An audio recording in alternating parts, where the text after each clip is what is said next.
All right. So, what's up, summoners? King Blair here. So it has been some time since we last spoke. But what we're gonna be doing today is we're gonna be doing a little bit of RTA, right? Just for fun, right? We're gonna be playing in the World Arena, just having a fun fight night. So you guys can fight each other and I can fight you guys. Again, as you see, I have not done placements. I will be talking about it while we go. But hopefully it's just a chill time, just chill mood. I don't think we won't really have a subject to talk about, but as we go, if you have questions, if the conversation gets up in that direction, we'll talk about it. Definitely always have some good stuff to talk to you guys about. But for the most part, it's going to be having some fun fights and watching some of the exciting stuff people have in their drafts. So I'm pretty excited to do this. I'll also be fighting a little bit, of course. And I'm probably going to do it in a format where it's kind of like King of the Hill, but you can only get so many wins before you have to move, since that way we can get multiple people to participate. But yeah, mostly this is because I cannot actually do a lot. And hey, what's up, ASO Music? But yeah, so pretty much just going to be chilling. Just going to be doing some fights. Going to be starting up a room here soon. I don't want to do my placements because, as we mentioned, next week I am regearing my whole account to be RGB only. So, hey, what's up, Adenting? Hey, what's up, Deeds? If I could make a defense, GBG defense, guys, Adam, that's actually something that's on my list that I've been wanting to do within the next month. There's a lot of stuff that, like, my list just keeps progressively getting bigger and bigger. One of the ones is story time. The other one is the guide. I'm only in a top 100 guild, so I would have to talk to some people before I made the Guild Wars video because I am not as experienced. Lazar, why am I doing RGB only in the future? For this tonight, for Fight Night, is everything, right? I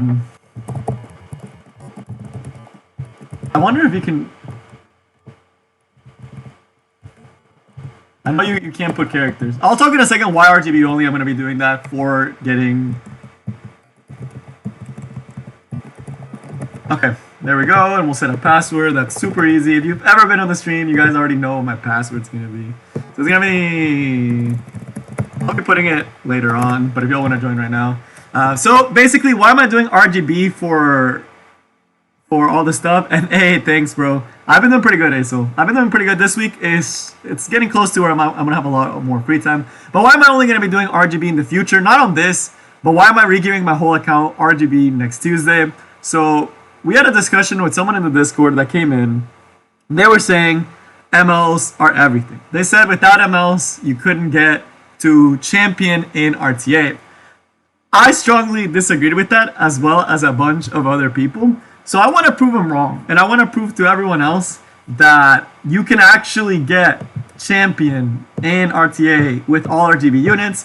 And he also said not to use Seaside, so I will not be using Seaside. But I will probably have to use Landy. I'll try not to use Limiteds too much, but it's going to be kind of hard if I can't use Cerise and the likes of that, since I never built my account to be just RGB. I can't build all the units that are really good for climbing, since I have other units that I put my resources into. So I will have to use some of the Limiteds for that, but still, it'll show that you don't really need ML such as Arbiter Vildred to be able to climb. And I strongly believe that, right? I was able to make it a lot earlier. But alright, so as far as Fight Night. So what we're going to be doing is we're going to be doing a kind of a King of the Hill style. So you'll get to go against. If you lose, you'll move out. Including myself, if I lose, we'll move out. And the other one will be after you win 3 times in a row, I'll still move you out just so we can get more people playing. So at most, you can play 3 rounds in a row. So that way you get to flex on the Discord and flex on the people here and be like, oh, how much better. So I'll be going against ASO Music first. And I will be using my full thing. We'll start with 0 ban, with just 1 ban. I just want to start normally, and then as we go through the night, maybe we'll switch it up to 2 bans. I kind of want to try 3 ban just for the craziness. So let's see it. Let's see how people do it. But yeah, build red, dude, I'm actually considering, the thing about it, it's, if you have a dedicated account, and this is something that I've seen because we actually have someone in the Discord that's like all husbandos, right? If you have a dedicated account to accept, for example, all RGB or all this or all that, one of the big things is that if you do it that way, all your resources are going into those units. For me, I was never that way, so my resources are spread. So I have to use what I have, right? I do not have the Mulagora to build a Rin or anything for the RGB challenge. It should not be that hard to get to champion in RTA for me. My gear just, I would pretty much outgear everyone up until we get to champion. with all RGB. So it should not be that difficult for me. But I am going to try to play some fun units. Like Cecilia, I'm definitely going to be pulling out. So you got to showcase her. Ross, F. Flurry, K-Ron. My speed K-Ron's coming back. So we got first pick. And I don't know what you play. I've never actually played you before. You banned Cedom, which makes me feel like you don't like cleave, which makes me want to cleave you. Let's just do this. So I just got Arby. You can see he's not plus 15 yet. But just in case, why not? Let's see what you got. The fact that you banned Cedom though makes me feel like you don't want to get cleaved, so it just makes me want to cleave you more. Ooh. Tempest Surin. Alright. Very committed to the control. Let me see. You don't have any other speed threat besides her, so I'm gonna actually grab the Bazaar away from you. This way I have like two ways. I have some anti-control for the Cerise and T-Cern that you put, which is usually you don't want to put 2 CC units because then you can get hard punished later in the draft for having too much control. Like right here, if you pick more CC units, I still have space to pick a Destina, and I still have a space to pick a Champ C, and you already overcommitted to 2 very heavy CC units. You're going for a lot of damage, but you don't have any other speed threat besides the Cerise, which does leave you pretty open for a cleave right now. Because I have Bazaar and I have Operator Sigrid now, so I have 2 units that can take turn 1 away from you. And then I could also put something I could put a C-set here, just for like safety. Or I could go crazy and go with something like Sage Ball for more control stuff. But I kind of want to cleave, so I'm going to be picking Stene. I'm feeling cleavy. Today. Ideally, I would use Tamaro Luluka, but she's not currently built for me. Do I think G-Perk ruined the meta? Hell yeah, dude. I freaking hate Royale, bro. Not Royale, G-Perk. I think G-Perk destroyed everything, dude. That's why you saw me ban him. I hate that unit. Even now, honestly, I'm only banning this just because I don't want you S2ing my RB. That's it. That's legit the only reason why I'm banning this. I probably should have banned the T-Surin, though. Looking back at it, that might have been a better ban. Yeah, that would have been a lot better ban. But we'll see how this goes. Shouldn't be too bad. I should get turn 1 away from you unless you have a really good Landy or a really good Ross. Then I will not be able to take turn one away from you. Alright. So you don't have something really, really fast. Your Tempest Surin's pretty fast though, which is pretty cool. I don't often see Tempest Surin this fast. Alright, and then we Soul Burn, and at this point it's just a clean cleave. And yeah, dude, Sten is insane. And Bazaar too. Right now this just gives me turn 1 guaranteed. Strips everyone, sets up into an 8 Tywin S2. Yeah, sorry, Aso. I may have run a little bit too hard on you. I just wasn't sure, because I saw the Cerise, but I should have known when you picked the other one. But yeah, this is a special cleave I've been playing around with. It's pretty fun. I run with it because it's fun. Do I get to play against it a lot often? Against like higher up? No. People have too much anti-cleave higher up. But lower down, it's really fun. I played this all the way when I was climbing in preseason. I played it all the way to champion, and it was pretty fun. I enjoyed it thoroughly. Oh, you run a Tywin 2 and Bazaar? Oof. That's tough. Yeah, usually people ban a Tywin against me, so that's why you should try to pick it early. Alright, there we go. Nice and easy. Not bad, right? You hear the music? I just realized that the music is like dummy quiet, maybe?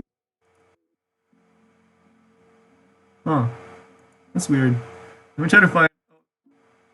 Yeah, let me try this one. Okay, there we go. Y'all should be able to hear some of the music now.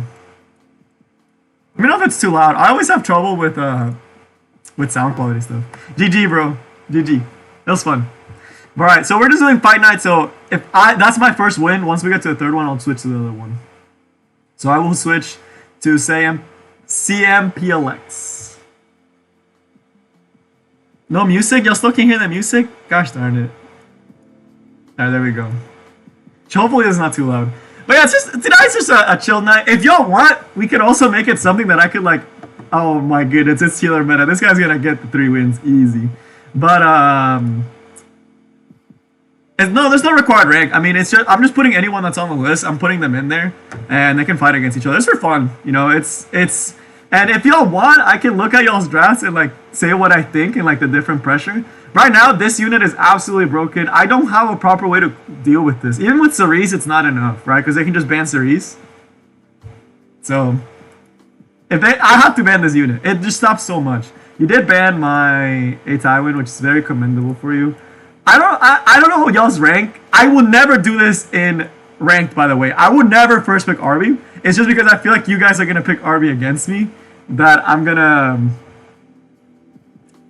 respond, right? If y'all are picking Arby again, I feel like y'all have a bunch of Arby's. Ooh, that's a really early top model Luluka pick. I like that CC though. But that's a very early top model Luluka pick. I can switch my draft completely here and just like go full aggro. Which I might actually do that.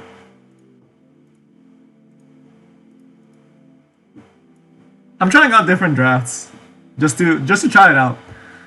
Usually top model Luluka, you don't want to reveal her too early, especially because you have last pick, right? You could have waited till your last pick to pick top model Luluka, and then that way you have other ways of dealing with my units. Because right now it's like this is your only damage threat, right? And I can probably reach her. Alright, there's a speed threat. That's good. Yep, you have a good speed threat now. Alright, let's get a call in here. So you're like with this and this, she's useless. Like this top model Luluka is pretty much useless unless you have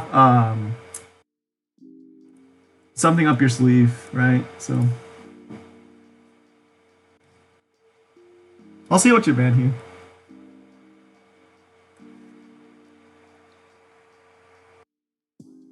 But let me see this. Bro, I don't know why it's always on nights you got work. Godwin, if you ever want to fight, I mean, I'm always in the Discord. We just had our Discord 1-year anniversary, so that was pretty dope. Alright, I could ban your F. Clury, guarantee my Basar, but if you ban Basar, the FCC would be a problem. You're probably not banning Cerise or Akali.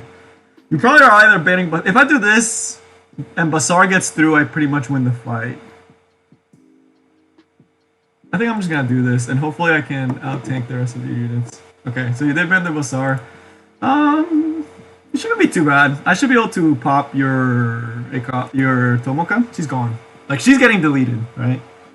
So that means I have to... I could honestly go for a Landy. And I can probably silence you with Akali too, assuming the speed tuning is okay. Yeah, there we go. So... yeah, you should not pick Tamara Luca that early. It's just so tight, dude. Like, it's...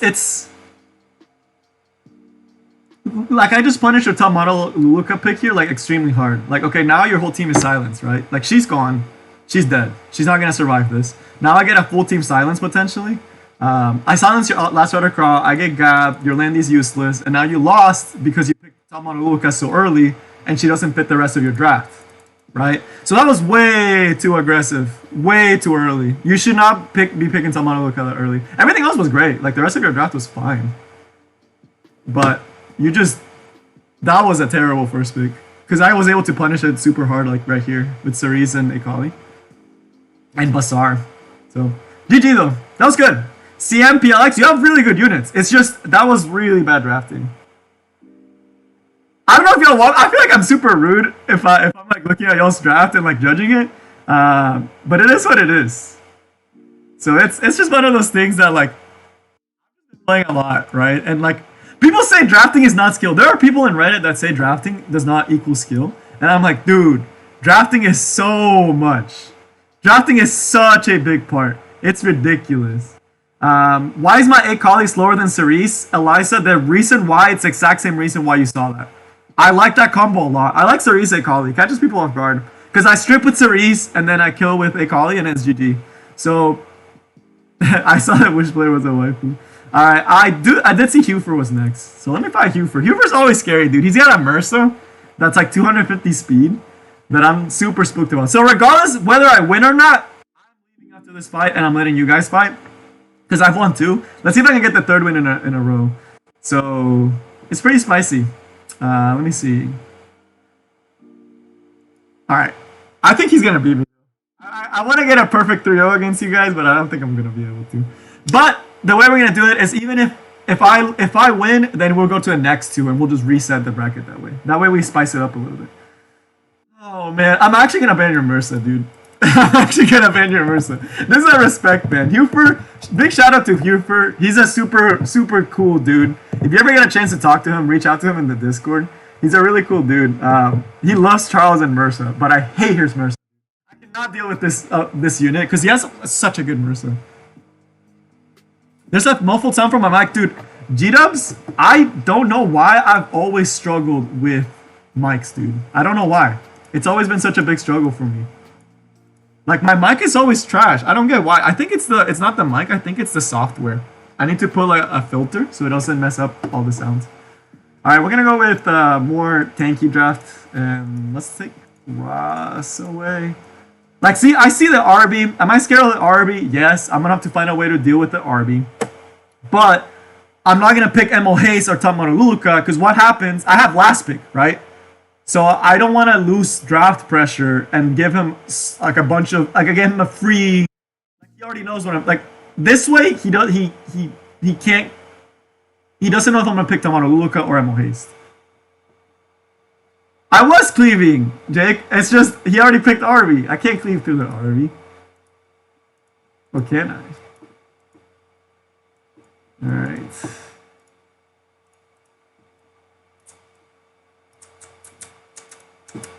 Like here is not bad to pick Emo Haste, right? Because I already know what his whole draft is. The Robbie's annoying because I can't pick Wendy or Bazaar into it if I'm gonna be banning the RB. But if I ban her, then it's not too bad. And then I can go Bazaar.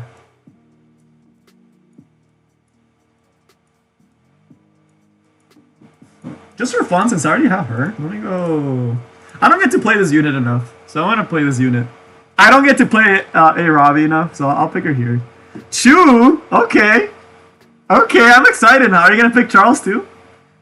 But if Charles would be weird here, you probably need another knight. Yeah, there it is. Another knight would be like way better. Ooh, that's very aggressive if you do that. I'll probably just ban your last Red Craw though. Yeah, I'm just banning last Red Craw. Slap Cerise in here. Put some pressure.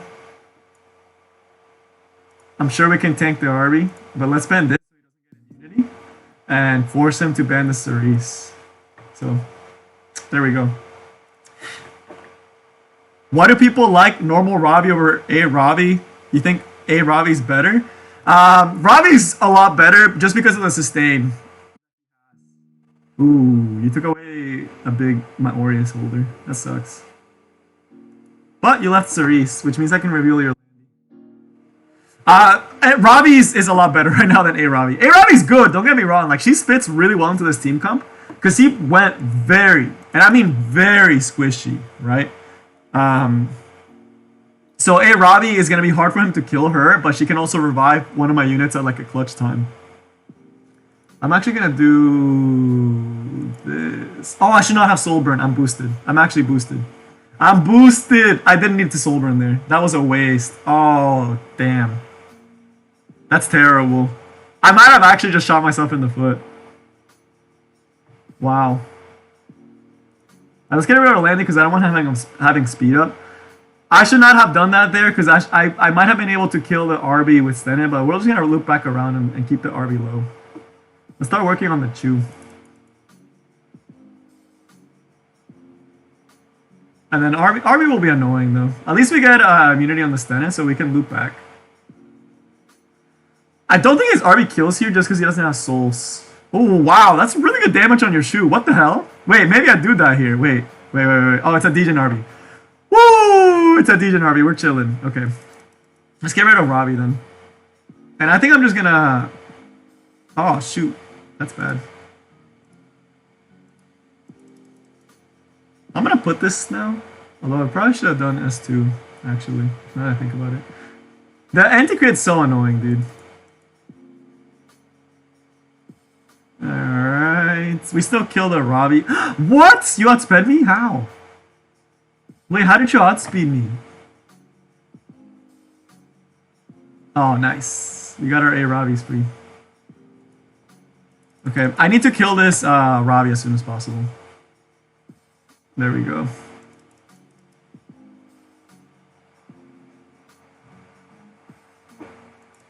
Alright, and I'm pretty sure at this point my A Robbie can solo the... Oh wow, we missed it with the 1% crit. I'm pretty sure at this point my A Robbie can solo the The RB. I'm not worried at this point. Really cool Chew though. Yeah, you kill Stana though, which I mean that does suck, but it's not the end of the world. Why is your RB so? It's a degen RB, right? I imagine because the health's pretty high, and you haven't procced any of the Gab portion, so.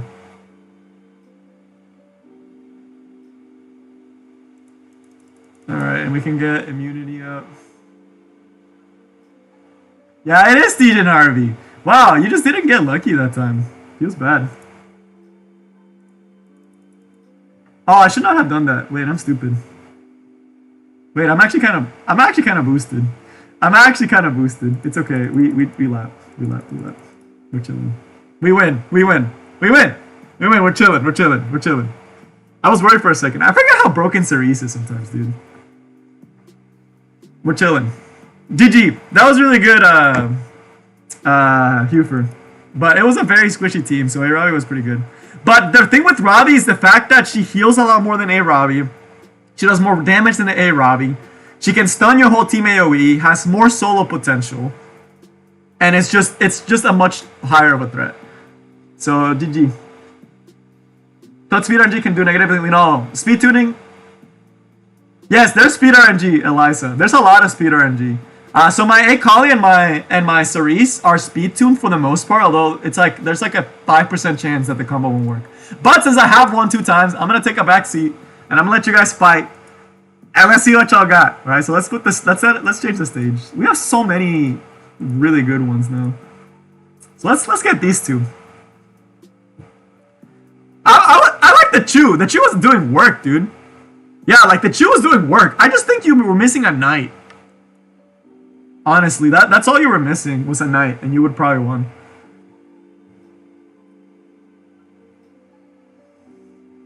Alright. Let's see. I think these two are evenly matched. So I'm excited.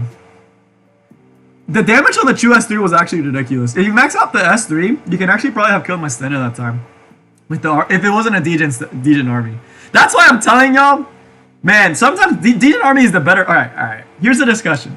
While we wait for them to draft, quick discussion. Arbiter Vildred, right?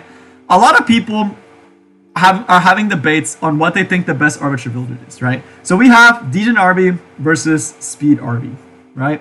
When looking at both RBs, my thought is overall, degen RB is better, right?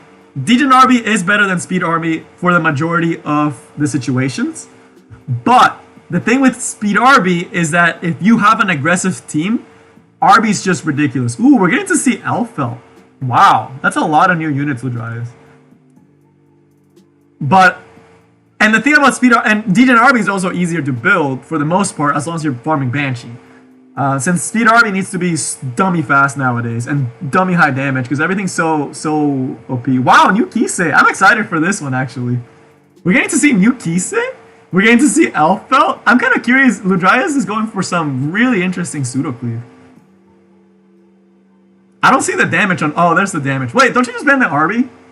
Wait. Doesn't he just ban the RB and then Ludrias has 0 damage? I like the draft, but the F3 makes no sense. It should have been a Landy. Or a Bazaar or something. Right, this is weird. And the FCC is weird too. Ooh, this one looks spicy. I like the Kisei a lot. I'm surprised you saved a Tywin for that long, that far back. I would have picked a Tywin a lot earlier. But, hey, who am I to judge? I would have honestly picked a Tywin here and picked Kisei here, so. Yeah, there's the RB ban, right? That's what we expected. And the Briar Witch for the FCC will get to be live. I'm curious now. Let's see. I'm really curious. Although the Kisei can... this has to be Guiding Light. If this is slow and no Guiding Light, he's getting deleted by this Kisei. So let's see it. But going back to the RB discussion, overall, degen RB has more uses. He's better for defense. He's better for tank teams. He can still work in aggro teams. Speed damage RB is just better for aggressive teams and cleaves.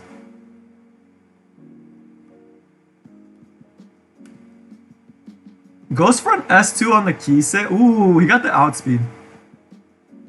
That's pretty big, actually. Wait, that's actually huge. Can he one-shot something here? He can lock down the Tywin, right?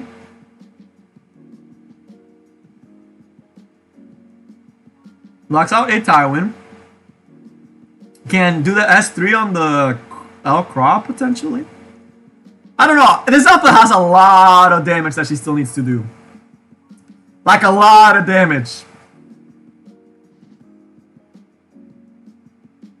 Okay. Okay, I got the sleep. Okay. But there's no way you kill, right? Yeah, there's no way you kill, right? Oof, that F flurry hit's gonna hit. I like Blue Dryas' drafts, the FCC made 0 sense. Unless his FCC's just freaking gonna slap, dude. I wanna see his FCC slap. If this FCC slaps for like 10k, I'm gonna be super impressed. Like if this FCC kills this Last Rider Crawl, bro, I will eat my words and I will say this dude is Omega smart.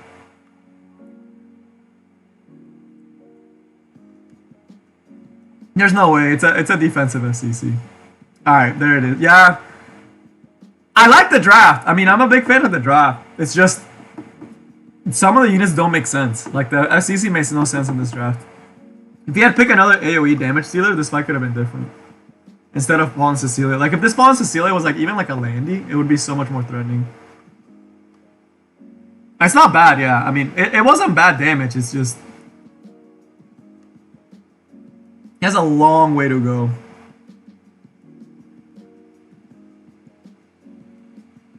He may not even be able to kill the Kise either. He needs to kill the Kise, right? If he doesn't kill the Kise, I think he loses.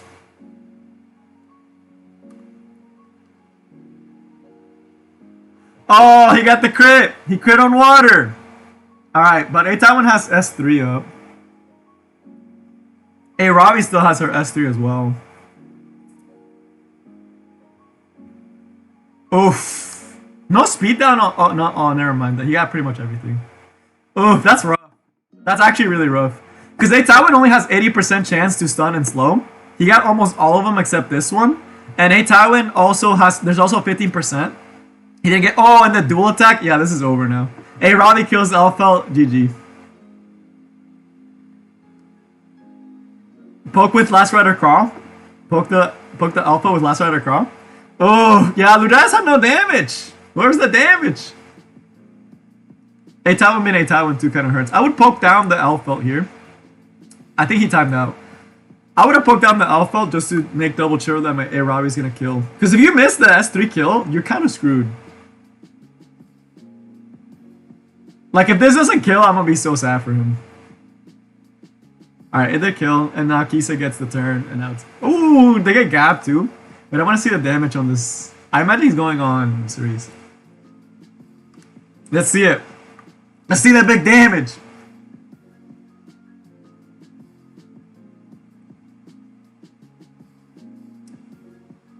That wasn't as much damage as I expected.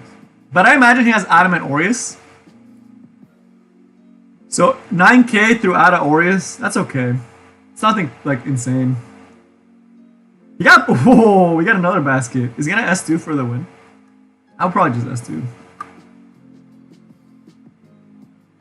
The S2 damage is nice though. Not bad. I like it. I'm excited to see more of Yang Yini. Yeah, I don't think Ludraz comes back from this one. RIP. But alright, I finished my yogurt. So now I can talk a little bit better. Man, y'all have some spicy stuff. Hey, what's up, Akira? Alright, let me get the next two in here. So he'll stay in and Star Trek will go against him. Hey, what's up, Dark Blue? Yeah, we got a lot of people to get through. But we're doing a King of the Hill, so like if you win, you get to stay for a little bit longer. I mean, Ludrais, I like your stuff a lot. I actually like Ludrais' stuff a lot. It's just, I think he needed more damage, and that's it. Oh yeah, dude. Kise? Alright. Kise, I actually think people are kind of sleeping on her. Because the thing about Kise is she has so much, like, burst damage but can also follow up because of the 50% CR pushing. I actually think she's gonna be one of the premier damage dealers later on. Like once people start building her. So it's pretty hard. I'm kind of curious what the fight's looking like. Yeah, I like the alpha. The alpha was spicy. I'm not seeing. This is the one that really confuses me. I'm not seeing as much alpha than I thought. And hey, Dorian, thanks for dropping by. But I don't know. Do y'all feel that too? Like I thought alpha was gonna be everywhere. I know she's everywhere in arena. In champion, people are cleaving with her a lot, but I don't see her a lot outside of that. Like in RTA. I mean, Alpha's really good. Oh man, that is very early anti-control. That's very early anti-control. Because he only has F10A, right? I mean, she does punish F10A pretty good. But both of these, yeah, Star Trek did the right choice of switching to a full cleave. And we get to see Cowrick too. Alright, there it is. John G is going back to getting a little bit more counters to cleave. And then the A-Tie went, oof, that's tough. But Star Trek needs some form. Actually, ML Rain counters the A-Tie win. So yeah, this makes more sense. I'm almost tempted. If he has a big damage dealer here, he can potentially ban out the Last Rider Craw, reset the Cerise. Ooh, alright. I'm really excited for this now. Wait a minute. But I feel like Alpha maybe is a little too hard for RTA. Yeah, Alpha's everywhere in Arena. I know Arena, but I'm curious for RTA why people haven't been drafting her in Cleese. I guess we haven't seen new season, so people haven't really started trying as hard. But I'm really excited about this. Pavel and Caloric. I don't see those a lot. But they're both really, really cool units. I imagine this Briar Witch is either really fast or on Guiding Light. I imagine Guiding Light, right? No Guiding Light. And she outspeeds the Cerise, and she's not even close. Alright. Before I watch the fight, which the only way that he doesn't win this fight is if he doesn't get the stun, right? But I don't get why. Oh, you need to mull your units. But it should be fine, actually. The Cerise doesn't do anything. But I do not like seeing Briar Witch Iceria when they're slow, without immunity, or without Guiding Light. I don't get that. I don't get why people do that. I don't know why. I don't get it. Actually, I'm pretty sure he soul burns here and kills the... Wait, where's the crit? Where's the damage? Wait, did he miss every single crit? What the heck? Yo, these people are different, bro. That's different. Oh man, y'all are being so weird. Oh, she did the S3. You're right. You're right. I'm boosted, Jake. Thanks for pointing that out. Yeah, it's no strip. I forgot. I got it now. Thank you. But this is cool. I like it. And the Cowrick was pretty spicy. I like this cleave on the left.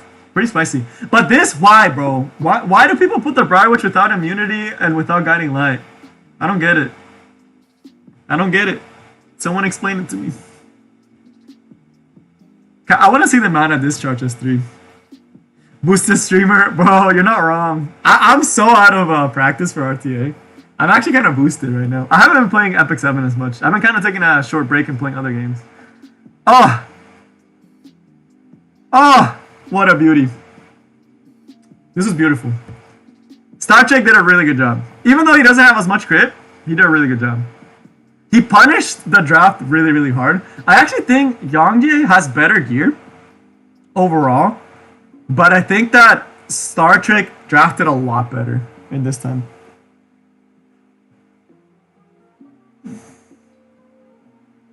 No, the Delibit doesn't have her anything, right? The Cowrick reset it. It's a really good, really good team. I actually really like this team on the left. It's very well made.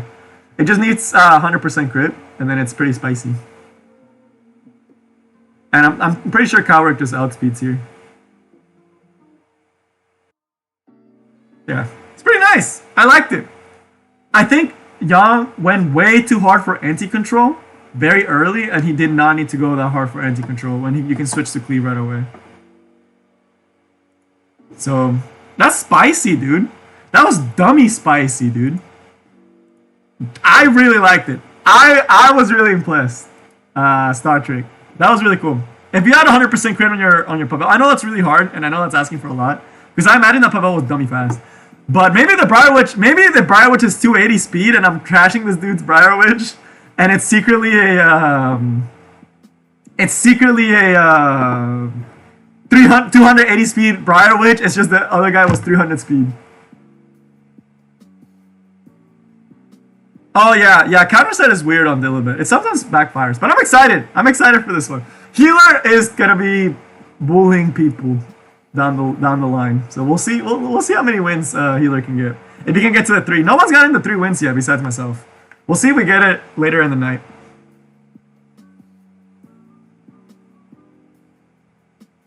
But yeah, going back to Briar Witch, I feel like a lot of people, like, I don't know why. It happens so often.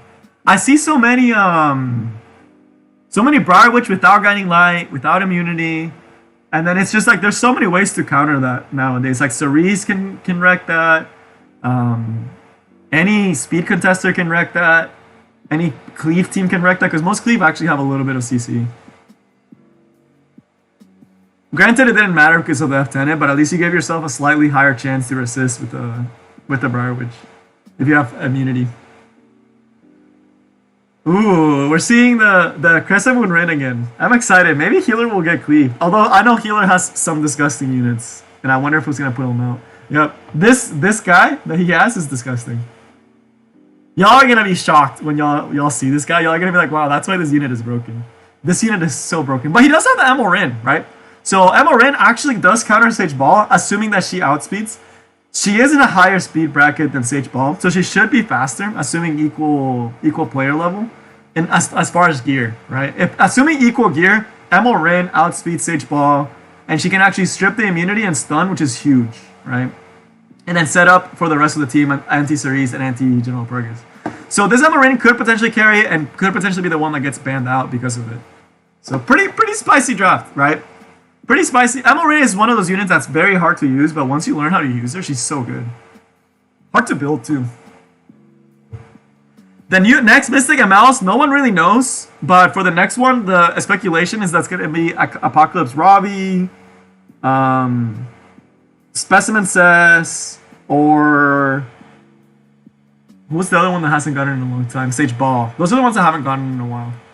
I doubt they're going to put A-Town in this early. They don't need it yet.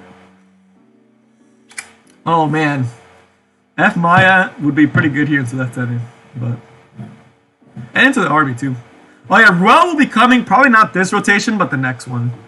Usually they wait a little bit longer. What? Oh, Rowana for anti-F10. I forget that that's a counter, dude. I forget that this is a counter. Ruel won't be next month. It'll be the one after the next ML, because usually they wait until like a month before the season's over, kind of. Before they re-release. I doubt it's Royale for next Mystic. I really do doubt it, but you know, you never know with Smilegate. But it shouldn't be the next one, it should be the one after that should be Royale. I imagine it'll be Apocalypse Robbie, because we've been getting a lot of lights recently. We just got DJ Bazaar and also Solitaria. I'm pretty sure the next one's gonna be A Robbie rerun. That's my guess, right? That's my King Blair's guess, which are usually not terrible, but not like over 50%, which is also pretty bad. Kisei ban. That's a very respect ban for the new Kisei. No Cowrick this time, but he does keep the RB in. Hey, what's up, Aaron? Nice to see you. And dude, A-Robbie's pretty fun. Alright, so the Crescent Moon Rin did outspeed. Wow, that is a very fast Pavel. That's why it doesn't have crit. Okay, that makes sense now. I know healers... There's the crit. I don't know what happened last time. Dude, that Pavel is ridiculously fast. Holy cow. That's a 300, like a 290 speed Pavel, actually. Holy cow. That's insane. Bro, this dude's insane. Bro, Star Trek is insane. Holy cow. Wow. Wow. Hits the Rowana too. This is gonna heal a little bit, but it's not gonna heal like that much. Gab Gaming too? Dang! Alright, alright. I see why this Pavel doesn't have 100% crit, or because this Pavel is over 290 speed. That's insane, dude. Now I want to see your units. Holy cow. No crit on the F Maya? Oh, that's tough. That's ripped. That's looking kind of rough.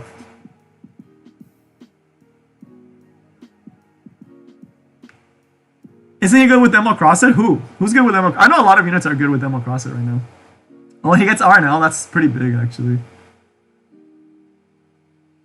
Oh no, it gets an extra turn if you strip. I forget. Sometimes I forget Ammo Red's kit. He gets an extra turn when you strip a buff with S3. I forget that.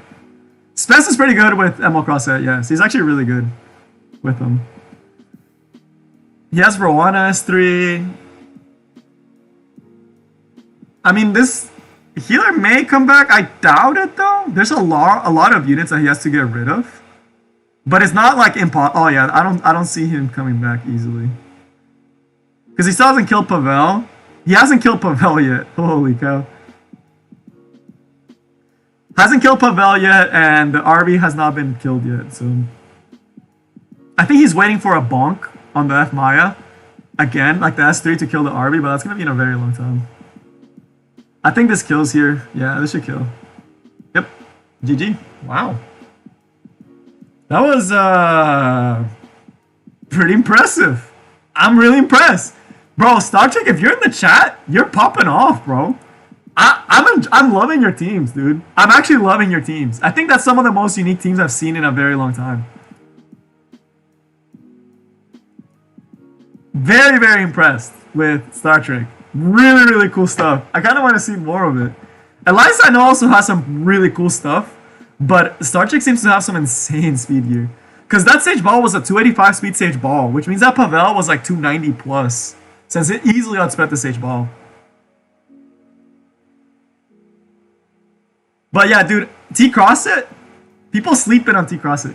So right now, T-Crosset, I do think we're going to see more of him down the line, because there's a lot with Golden Boys, right? You guys know Golden Boys right now, General Purgis, Last Red Across, A Taiwan. They're very strong, very aggressive, but they are very heavy bursty, right? If you have sustain, you can actually sustain against Golden Boys for the most part, unless you have stun it, and then you're not in a great spot. In those situations, when you have those Golden Boys, and it's very hard to deal with them, and what if you can survive their burst, units like T-Crosset allow you to survive the burst and get a lot of advantage away from the opponent, right? Because T-Crosset can be built very high FRES, and you can give the buffs to the ally in the back, and the A Taiwan gets nullified, right? Because A Taiwans nowadays don't have effectiveness. All A Taiwans nowadays are very very aggressive A Taiwans, right? Most A Taiwans are not effectiveness anymore, which means that units like T-Crosset with 130 FRES, they can resist A Taiwans pretty much, and that puts so much pressure on the opponent because the T-Crosset is just chilling there and being super annoying. So overall, T-Crosset, really, really good unit, really, really good into Golden Boys, and can pair off amazing with A-Meru. A-Meru with T-Crosset is unkillable. How do you kill an A-Meru? I just want you guys to realize this. How do you kill an Archdemon Mercedes with a T-Crosset on the board? You can't. That A-Meru has 70% damage reduction. That means your Arbiter Builder, if he would be doing 10k damage, he's doing 3k against Archdemon Mercedes. That's ridiculous. That's insane to me. Also, we're seeing double cleave, which is really interesting, actually. The Elena's a big threat. Oh, I think he's going to time out. Oh, no, he didn't time out. Nice. Alpha. Cool. How do you kill, honestly, how do you kill A-Meru without T-Crosset? She's already, 30% is ridiculous. Her passive is ridiculous. It's such a good passive. She's so hard to play, though. I want an A-Meru just so I can abuse it. But I know it's going to be something that I'm going to use, and I'm going to feel like she's bad because she's so hard to use. Ooh, didn't ban the Cowrick. And he didn't ban the Elena? This is going to get dicey. Whoa, whoa. How fast you're a Kali, Elisa? That's GG right there. If he kills and silences, it's over. Where's the crit? Ah! Doesn't matter. Doesn't even matter. 279. Ooh, okay. So it's a little bit faster than mine. Pretty good.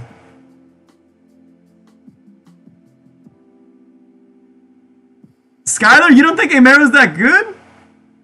Oh, man. Oh, we're going to have a discussion after this fight. We're going to have a discussion about Amero. This is supposed to be a chill stream, right? So if you're free, feel free to bring up topics and we can talk about the topics on here while the fights go in the background. I like to do that too, just having a chill talk with y'all. And just having some fun Epic 7 in the background that we don't get to have as much fun with. And y'all are having, like, this is great. I love seeing these fights, honestly. It's different from what I'm used to. So,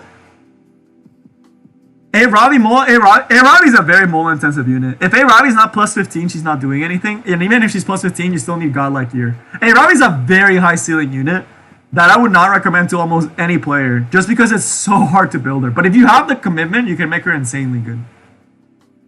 Skylar. Here we are. So Eliza won, so we didn't get to see another 3-0.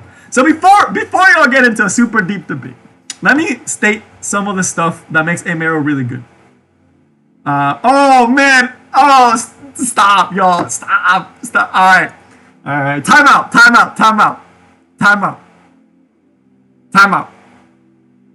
Both Amero and Briar Chisaria are considered like meta top tier units. If you have either, they're both amazing units. So don't rage. Let me explain it. Oh man, I'll start the fight. I'm sorry if I don't pay much attention to this fight, but I have to address this. And I think I'm actually gonna have to make a whole video talking about why Briar Chisaria and why Amero are good units. I'm just gonna let me lay it down for you. Why are they both really good units? All right. First, let's talk about RTA and Mercedes. RTA and Mercedes. The reason why people don't think RTA and Mercedes is good is because her S1 isn't consistent. And that is true. That is an innate weakness that RTA and Mercedes has, is that she doesn't have 100% seal, right? So that's why Ameru feels weak. And it's because she has that built-in counter to herself, right? So yes, so Skylar, that's what you're getting at, right? So it's consistent. That's a built-in weakness. Ameru, though, you have to realize Epic 7 is a game that is not a vacuum. When you look at a unit, you have to consider everything in the current state of the meta, right? So when you're looking at something like RTA and Mercedes, on her own, she doesn't seem great. But then you realize the way people are playing her. RTA and Mercedes has an insane passive that makes her essentially unkillable. And has an S2 that can just take away a lot of the opponent's advantage, and an S1 that's probably the only S1 that really counters General Purgus, right?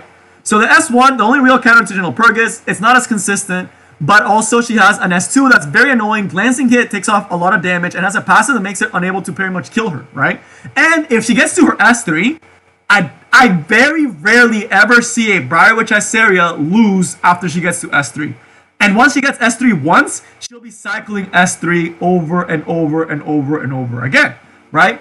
So it's a very slow unit.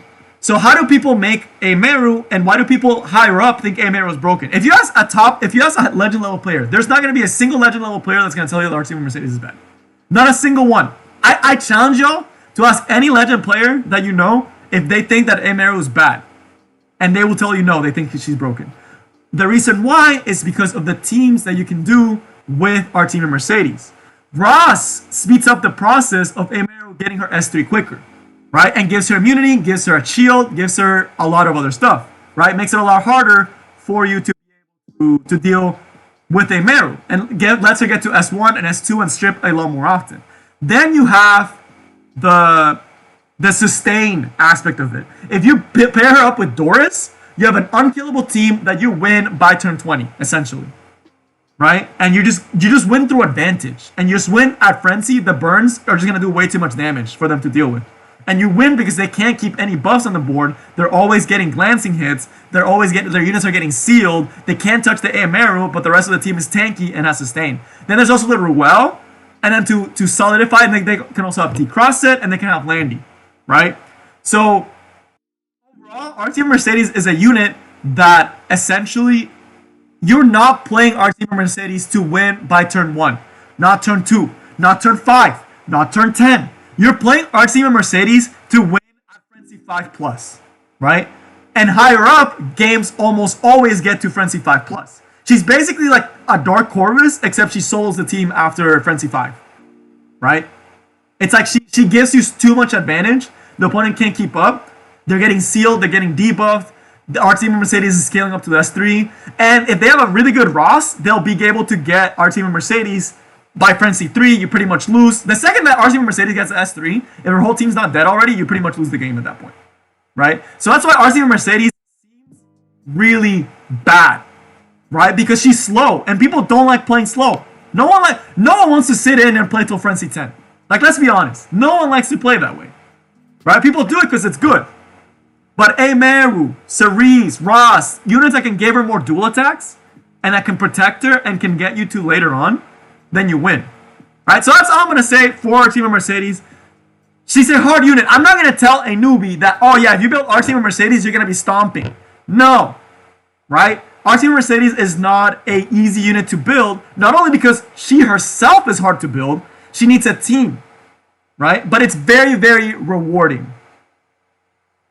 So that's what makes our team of Mercedes a good unit, but a sleeper unit, right? So a lot of people will actually underestimate her, and you can actually get a lot of wins if you have the team and the good our team of Mercedes. So that's our team of Mercedes. Why she's good? You just win later on. If you build a tanky team and you stall the opponent out, you pretty much win the fight. So it's really good. All right. So now Kayessence. Now and everyone else that thinks Briar Witch is bad. Why? Why do people think Briar Witch is bad? Right. So now let's get to Briar Witch. To discuss it. Also, this match is really cool. We're seeing like a pseudo cleave. I'm so sorry I'm not seeing this match. I love how y'all are y'all are BMing each other. I love it. I like that you don't trust your bird. Okay, we don't trust the bird. Kisa kills the T-Cern here, doesn't she? Ooh, that's spicy, dude. I'm really excited for the Kisa here. But okay, now on to Briar Witch Iceria. So why is Briar Witch Iceria? Oh, wow, it did not kill all Aureus and defense buff. Yeah, that's pretty impressive, actually. Oh my goodness, Dawnwing being the BM, bro. But okay, all right, let me get back to it. Let me get back to it. So, Briar Witch Iceria. Briar Witch Iceria is the opposite, right? When you're looking at Briar Witch Iceria, where Meru is a high frenzy unit, Briar Witch Iceria is an early advantage unit. A lot of people don't realize how important early game advantage is in Epic 7. If you're in a position where the opponent can't respond to you for one whole turn rotation, or even 2 turn rotations, you pretty much win, right? There's a lot of tempo associated with that, right? Tempo is a big thing in Epic 7. If you don't have any tempo and you're just like, and you're not trying to win late, you're not trying to win early, you don't really have a where you're trying to win or where you're trying to get an advantage over the opponent, it's a coin toss, right? It's usually you're building a team that wins turn 2, or you're building a team that essentially, quote unquote, wins turn 1, right? Briar Witch is a unit that opens up a lot of those early game advantage. I'm not gonna get into tempo too much because that actually was one of the videos I wanted to do. But essentially, it's like the pace of the game, right? It's how you're playing the game. It's how the CR works. It's turn advantage. It's all this other stuff, right? But Briar Witch Iceria has the capability to essentially win you turn 1 right away. If you do a S3 with Briar Witch Iceria, at best, they have a cleanser that's gonna go last, right? That still means they lost a full rotation of skills, right? And you get to just win off of that. And then the other one, also, I didn't see who won. Wait, I'm so sorry, who won? Was it Eliza, right? I'm pretty sure. It was really close. That's all I remember. I don't remember if it was, I think it was Eliza. Okay, it was Eliza. Thank you. So Eliza versus Hoop. Eliza about to go 3-0 potentially? Ooh, let's see it. But Briar Witch with her S3, she's able to completely take away your opponent's advantage turn 1. And if people think that Briar Witch needs to do anything else besides S3, no. If you get S3 off with Briar Witch and you didn't win the fight, that means you didn't have a good draft. Or the opponent just outdrafted you. If you get a Briar Witch S3 and you don't win off of that Briar Witch's S3 of the advantage that you get off that Briar Witch, you maybe need to work on your draft, or you need to learn how to counter your opponent's drafts. The password is 1112. So that's the thing that a lot of people don't realize, right? It's okay to have turn 1 early strong units. Right? If you have a unit that wins you turn 1, that's all she needs. If Briarwitch gets S3 and you win off of that, that's all she needed to do. I don't get why people want Briarwitch to be this unit that does everything. She's already incredibly strong because right now the only other unit that AoE strips and applies unable to be buffed is Basar. Not F10. F10 it strips 1 buff. Briarwitch strips 2. Briarwitch is also a ML unit, which means she can hit any other unit, unlike Basar. Basar can hit every single unit. Briarwitch hits every single unit. Mui doesn't apply unable to be buffed, does she? I'm talking like AoE strip, unable to be buffed. Now y'all are making me feel like Mui does, but I'm pretty sure she's unable to be buffed. I know she has a full AoE strip, but I don't think she applies unable to be buffed. Like consistently. Well, y'all are making me actually look this up now. Y'all are making me doubt my game knowledge, which honestly y'all mess me up a lot. Mui strips and gives attack buffs, so she doesn't apply unable to be buffed. Yeah. So the full team strip, the unable to be buffed, and then on top of like literally that's just Basar, right? And on top of that, you put an attack break. The attack break is more significant than people realize. Oh, we get to see Elisa using the combo. I'm really excited for this one actually. And this claim is very unique too, Hoof. I'm curious on these two. But it's just like the attack break essentially so essentially Briarwitch takes away buffs. Yeah, she strips all. Oh yeah, my bad. I said 2. She strips more than 2. She strips all. Briarwitch strips all, applies unable to be buffed, and gives attack break. So not only are you taking away your opponent's advantage by taking away all the buffs, you're also applying unable to be buffed, making it harder for them later down the line to set up their own buffs and set up their team. And you're also attack breaking them so they can't retaliate properly against you. And on top of all this, she's an archer that has access to guiding light. So unless they have an AoE unit that can reach her, she gets guaranteed turn 1. You can also build her with high damage and immunity, so that way they can't really stun her because only Cerise is the one that can reach her. So you can't kill her outright. So you're guaranteed an S3. You're essentially guaranteed an S3. That's like, what more can you want from a unit? Like, I don't get what anyone else can want from a unit that she does her job extremely well. There's nothing else she needs. She's already a perfect unit. She's doing great. She's seeing a ton of play now. And she applies a lot of pressure. And that's just like the basic level. The other part is when you think about right now, very tanky drafts that rely on buffs a lot, who do you usually pick to counter these teams? Even with Landy, who do you usually pick to counter Landy? Usually to counter Landy, you pick Basar, right? To counter FCC Landy teams, you pick Basar. Well, they can just pick they can just ban the Basar, right? So if you're a player that only has Basar, they ban your Basar, okay, now they get their buffs. But if you get Basar and Briarwitch, they don't get buffs. And then if they don't have a cleanser, GG, you lose. That just puts so much draft pressure because now there's 2 units that can just absolutely destroy buff teams. Right? You get those 2 in the same team against a buff team, you win. Also, I think Elisa just straight up won with Elena. I love it, dude. Alright, GG.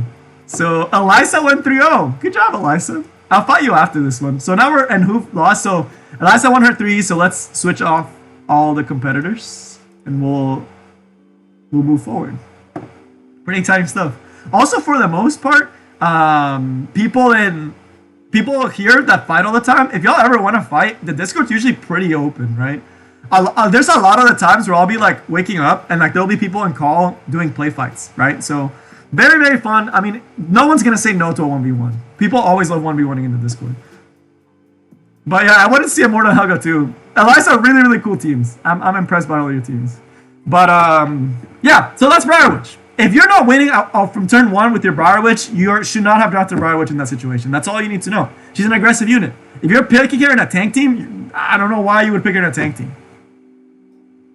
So it's one of those times.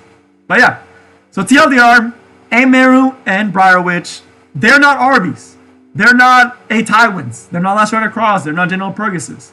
But they are very powerful units. And if you have these units, you should be very happy because you can very much invest in them.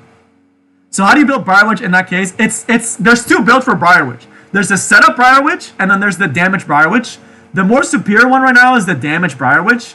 For that one, you build around 240 to 260 speed right? Which is really hard to build, right? Briar Witch is not an easy unit to build.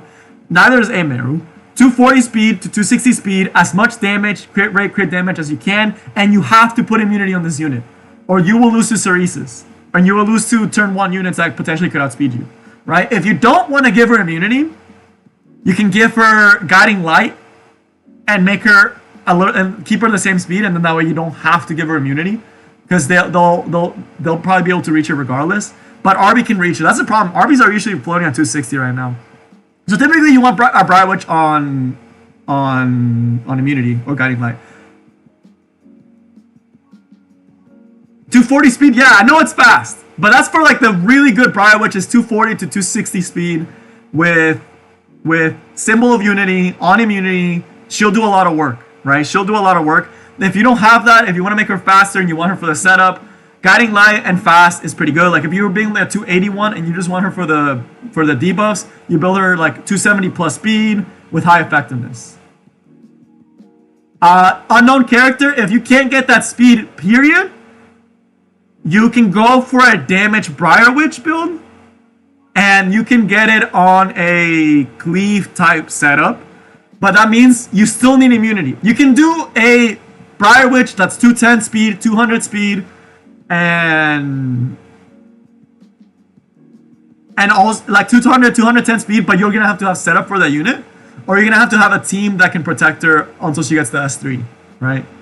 With immunity, like it'll still work. It's just not as oppressive because they'll be able to turn Warren away from you, which is not the end of the world, right? Briar Witch is not bad into a turn aggressive team, because if they have a cleave, they can't kill Briar Witch. He essentially functions as a Charon, and then you can get to set up the S3. Only 180, dang, dude. Briar Witch is a little bit harder to work on that. Just build her cleave then. Do you have a cleave team, like an Oxlots or something? Because at that point, it may be too early. And a lot of MLs are late game type units, so there is that. I have seen tank Briar Witches though, which are very weird. But I would recommend just still keeping her damage and trying her out, and just functioning her as a turn 2 stripper for a turn 2 quote unquote cleave. So if you're playing a Bruiser cleave, which you can use unknown character, if you have a Tywin, Fallen Cecilia, Arbiter Mildred, Lilius, or all the other ones, if you have a very tanky Bruiser team that can do a lot of damage, you can set up a turn 2 cleave with that. So you can actually set up a turn 2 cleave if you don't have speed. There are ways around speed. Like, yes, speed is very nice, but if you don't have speed, it's not the end of the world. What I think of Solitaria, I saw it before. Sorry, I completely saw that Solitaria was picked, and I'm really curious how they're gonna do. I think overall Solitaria is cool. I don't think she's like game breaking though. I think she's a good control unit, right? She has a lot of potential and like potential to get better in the future. But as far as like I'm personally trying to pull for her just because I'm really far from Pity, and I think she'd be really fun to play with, and she fits my playstyle. But overall, I don't think she's like game breaking. I know some people would disagree with me. If I had Pity, I would not be pitting her. Let's put it that way. If I had Pity, I would not be pitting her. Unknown character, if you have a Tywin, you can run Briar Witch, a Tywin, and then some other slower damage dealing units that can survive turn 1. Like a Crow or something. And run a turn 2 cleave. You don't need speed to win in this game. Turn 2 cleaves are just as good. If you have General Purgus, just put General Purgus, a Tywin, Briar Witch, you're probably going to win most of your games. Just because like, oh yeah, okay, you set up, they do the damage, you survive, you Briar Witch A3, you a Tywin S3, General Purgus S3, and then finish with whatever other unit you have and you win. Because they were not going to be able to kill you. Or you just cut because of General Purgus. But overall, I think Solitaria is a fun unit. I don't think she's like game breaking. I think she's like just a good, strong speed unit. She's a good speed contester. I'll give you guys that. But the thing about it, she suffers from the same problem that a lot of single target damage dealing units suffer right now. Single target damage dealers are like in a really weird spot right now, because you want to have some single target damage, but at the same time you can't, because it's really weird. So right now, if you guys don't know what like the big meta right now, it's like Landy, Guiding Light, Stene, and all these units that can punish single target really, really hard. And then you have units like General Purgus, Last Word to Crawl that punish AoE. Overall, still single target damage is just really, really hard because units like Tintilitaria, right? What is she gonna do if you're going against Landy? She does nothing. What does she do if you go against Stene? Right? It's just hard for her. She's there. She has a purpose. She's there for a purpose. Like Emil Haste, she has places outside of her purpose, and that's all I can think about it. So it's 1-1-1-1-2. I wouldn't make her a booster. I would still make her high damage. I would just make her dummy high damage. So if you get like, they're not gonna kill her turn 1 unless they have a stripper like Basar. But then you already have a Tywin, right? So you should be able to help. But if they don't have a stripper to strip away the immortality away from her, you can just run her with super dummy high damage at 200 speed and just chill. Also, the Robbie just soloed this team. That's crazy. Robbie on a dual target team. I love this dude. I think you used almost all RGB heroes except Robbie. But Cerise, like dual attacks with Robbie is disgusting. This unit is disgusting if you give her dual attacks. Yeah, you could soul burn him. She's a mage, so she can't carry book.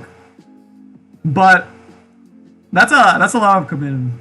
How do you build Robbie? Counter set 140 to 170 speed, 17k HP if possible, 1.3k defense, as close as possible to 3k attack as you can, and over 250 crit damage, and as size carry as you can. Robbie's different, bro. Robbie. All right, let's change the background. We haven't changed it in a while. Very spicy. But yeah, overall, hey, later unknown character. Thanks for dropping by. I can't even get MO5 dupes. Yeah, it's tough. But yeah, overall, I would consider Solitaria about the same level as Emo Haste, if not a little lower, just because revives aren't as big. Revives are really big, but focus is not as big. It's only really Rylet and SSB, so she's a little bit more limited, but she does have some potential in other places. And hey, what's up, Anish? So we see Landy first pick. I do see this every once in a while, but if Gladiator has a General Purgus, oof, slap General Purgus right here, punish the Landy pick, like General Purgus Basar, just this Landy pick becomes a lot weaker early on. Oh, Emeru does have focus. I forgot about that. Emeru is a must-have counter set. If you have Emeru on any other set besides counter set, you're not gonna have a good time. If you have Emeru on anything besides immunity set and counter set, it's not gonna do as good. She's a very, very specific unit. I have not seen a speed one that's done good. Yeah, it's always pretty good into Landy. But ooh, I like the Kayron. Good Kayron pick here to punish this pick right here. I'm surprised he didn't grab General Purgus. The series is good against the General Purgus right here. Really good drafting from Gladiator, actually. Matthew was pretty good draft as well. Secured himself a DPS, which is not the worst thing in the world. If you have a plan for your landing and she's very core to your teams, there's nothing bad in picking her this early. Weird Katie's pick here. I'm confused about that Katie's pick, actually. There's no Aureus unless it's an Aureus F Glory, which means that T-Cern doesn't have the special effects she usually has, where she gets guaranteed 3 turns. I'm kind of curious on Matthew's draft now. And we see the SSB. SSB into... do you ban the Cerise here? Yo, I almost feel like you ban the Cerise on Matthew's side.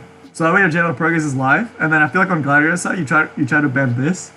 And then you have the F Flurry either stop the Kayron or stop the SSB. Whoever you think is more threatening to you. Banning the FCC? Ooh. Both bans were very different than I expected. I actually did see a 240 speed Emeru on counter set, and I thought it was disgusting. I rarely ever see a non-counter set one, because the second that they find out she's fast, they're going to focus her down. Just because they know she's not counter set, so you can actually focus her down. It's scary when she's on counter set because you cannot hit her. Oh, I see why you didn't care about Cerise. I get it now, Matthew. He didn't care about Cerise because he had a Katie's. Someone was asking me about a Katie's earlier on. And I was wondering, because like she can actually cycle 2 to 3 times in a row. Prophetic? What am I seeing? That's spicy. Prophetic Candlestick Falconeer Clury. Wow. I think I've seen it all now. This Charon might actually be able to pop the Falconeer Clury. If he doesn't, though, he's in trouble.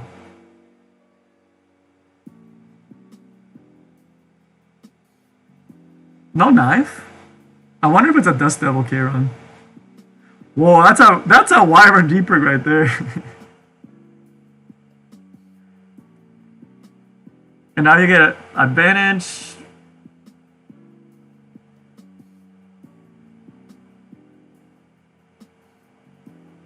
Prophetic Candlestick Sinful. I think it's pretty fun. It's a fun strategy. I don't think it's like super OP though. Oh.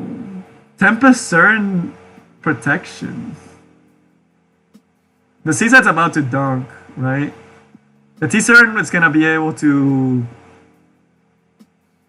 set up into the S3. The T-Cern's gonna go before the Ross because of the SSB. Oh, he hit the F Clury. That's rough.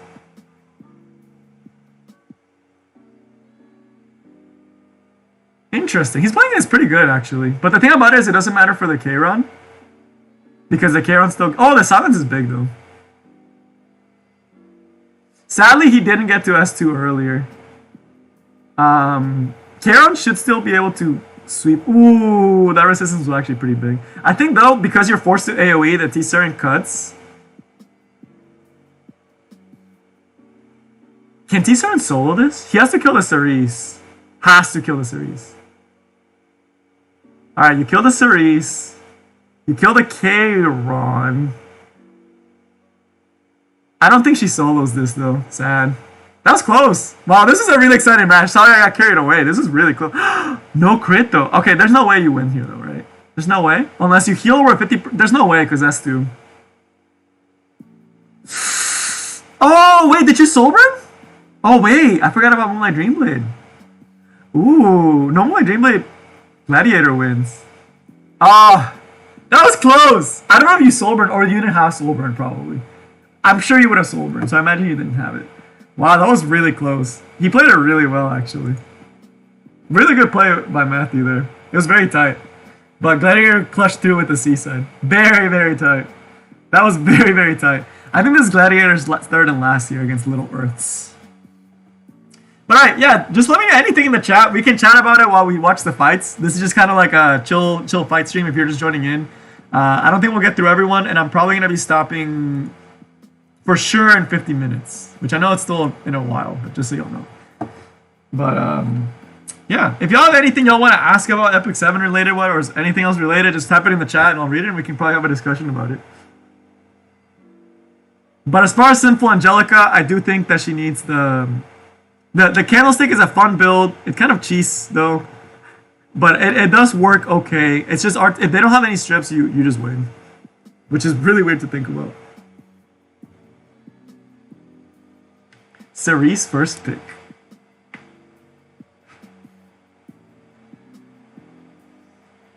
New EE predict. Is Efres A Ravi good? No. Don't build your A Ravi on Efres. She's already so stat hungry. Hey, Robbie's already so stat hungry, you do not need to try to get Efres on her. That's already so hard, dude. If you have imprints, give them to your Robbie. Efres A Robbie, it's way too hard right now. It's better to just give her Seed and call it a day. Or Anchor, depending on the speed.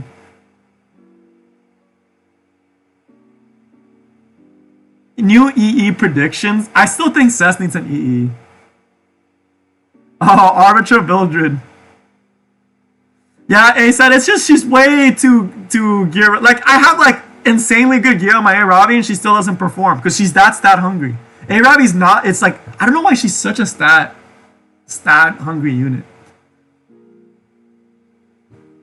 Call up predictions and EE predictions. We just got the EEs, which is why hard for me. And not seeing the list in front of me is really hard for me to think. I know Cess needs an EE. But I'm trying to think if they'll do a Phantom CIC one. Since I like that they did the theme one, right? I love when they do the theme ones. I like that they did Kisa and Ludwig. I hope that the next one maybe something like Aramentia, who really needs an EE, and Cess, right? That'd be really cool. So I would be pretty excited on that. Oh, Violet should get an EE, dude. I think Violet getting an EE would make Violet a very good unit. He's right there, dude. Violet has the kit, has the capabilities. If Violet was to get an EE or a buff, I think Violet could be one of the better units in the game. He has the potential, right? He has the stats. He has the kit. All he needs is that little bit extra buff.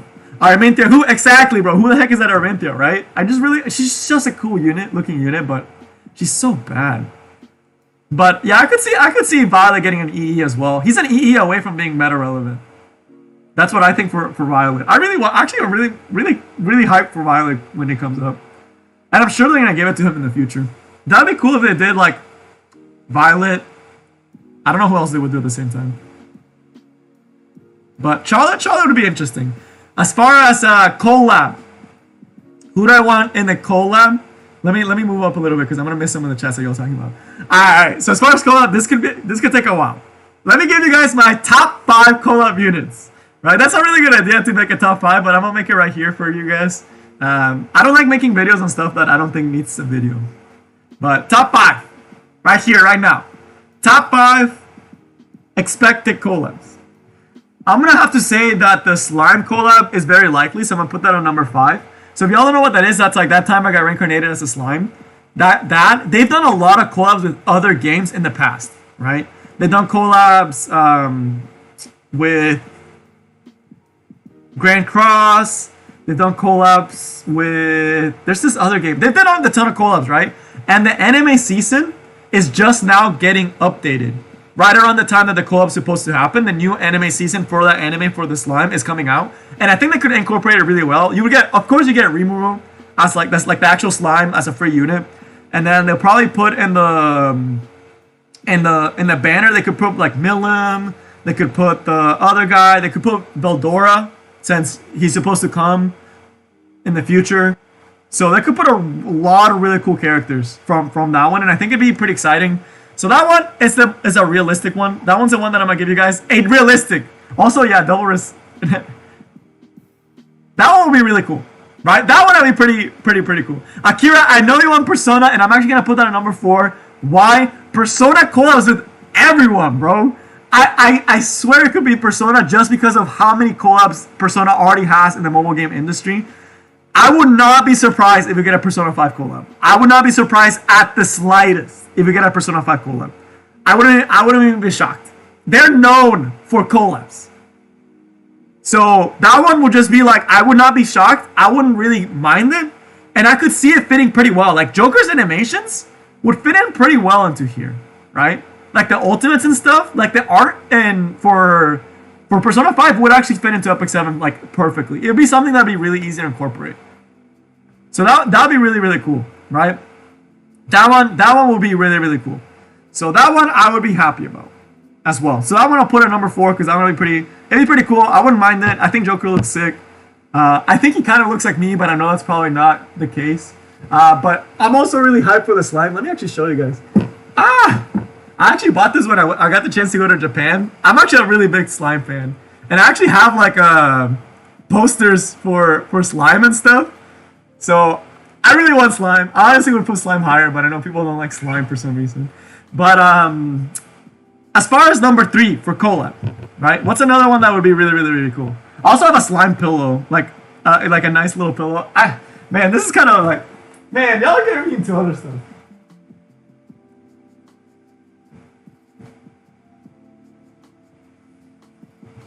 I got my slime pillow. Alright. Yeah, I actually have the slime pillow, see? But yeah. As far as the other stuff, right? So, number 3, these are not in order, of course.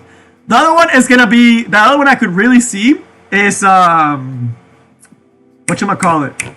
Bro, these fights are super intense. I'm sorry I'm missing these fights. I hope you guys are watching them, because they look really hype. But, Konosuba. This is my hey, what's up, Angelo? Konosuba, I think would be a really fun one, but I don't think they're gonna do it. Let's be honest, they're not gonna do it. It's just like, it's like the one that's like the meme one that I could even see how you would incorporate it, and I think it'd be super funny. And I could really see it, and like they have the perfect number of characters, right? So you would get Konosuba, you would get Kasuma as the character for free, and you could have three banners of like. Darkness, Aqua, and Megumin.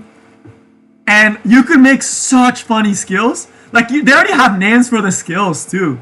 It would be super funny. The art kind of matches a little bit with Epic 7. The only reason I don't think they would incorporate it is because it'd be really hard on Smilegate's side to incorporate ultimates into the game. Right? That's the only problem. It'd be funny, it'd be great, but it'd be hard to incorporate just because the animation aspect of it. They would have to make all these animations from scratch. I don't think they're gonna do it for Epic 7, sadly. So that one would be super dope. That one would be super dope. Not gonna lie to y'all, I'd be pretty hype about that one. I'd be pretty excited about that one. I would love it. I would triple assess Aqua right away. I'm Team Aqua all the way. I don't know why I like Aqua so much. He's my favorite character in the series. But yeah. Then let's go to the other one I really, really like that would want the collab for Epic 7 to happen would be also the Gladiator you finished, right? Gladiator just finished. Three in a row. Or was that 2? The Gladiator do 2 in a row, they do 3. I'm just trying to make sure because I wasn't paying attention. The Gladiator do 2 or he only did 3? I'm trying to think.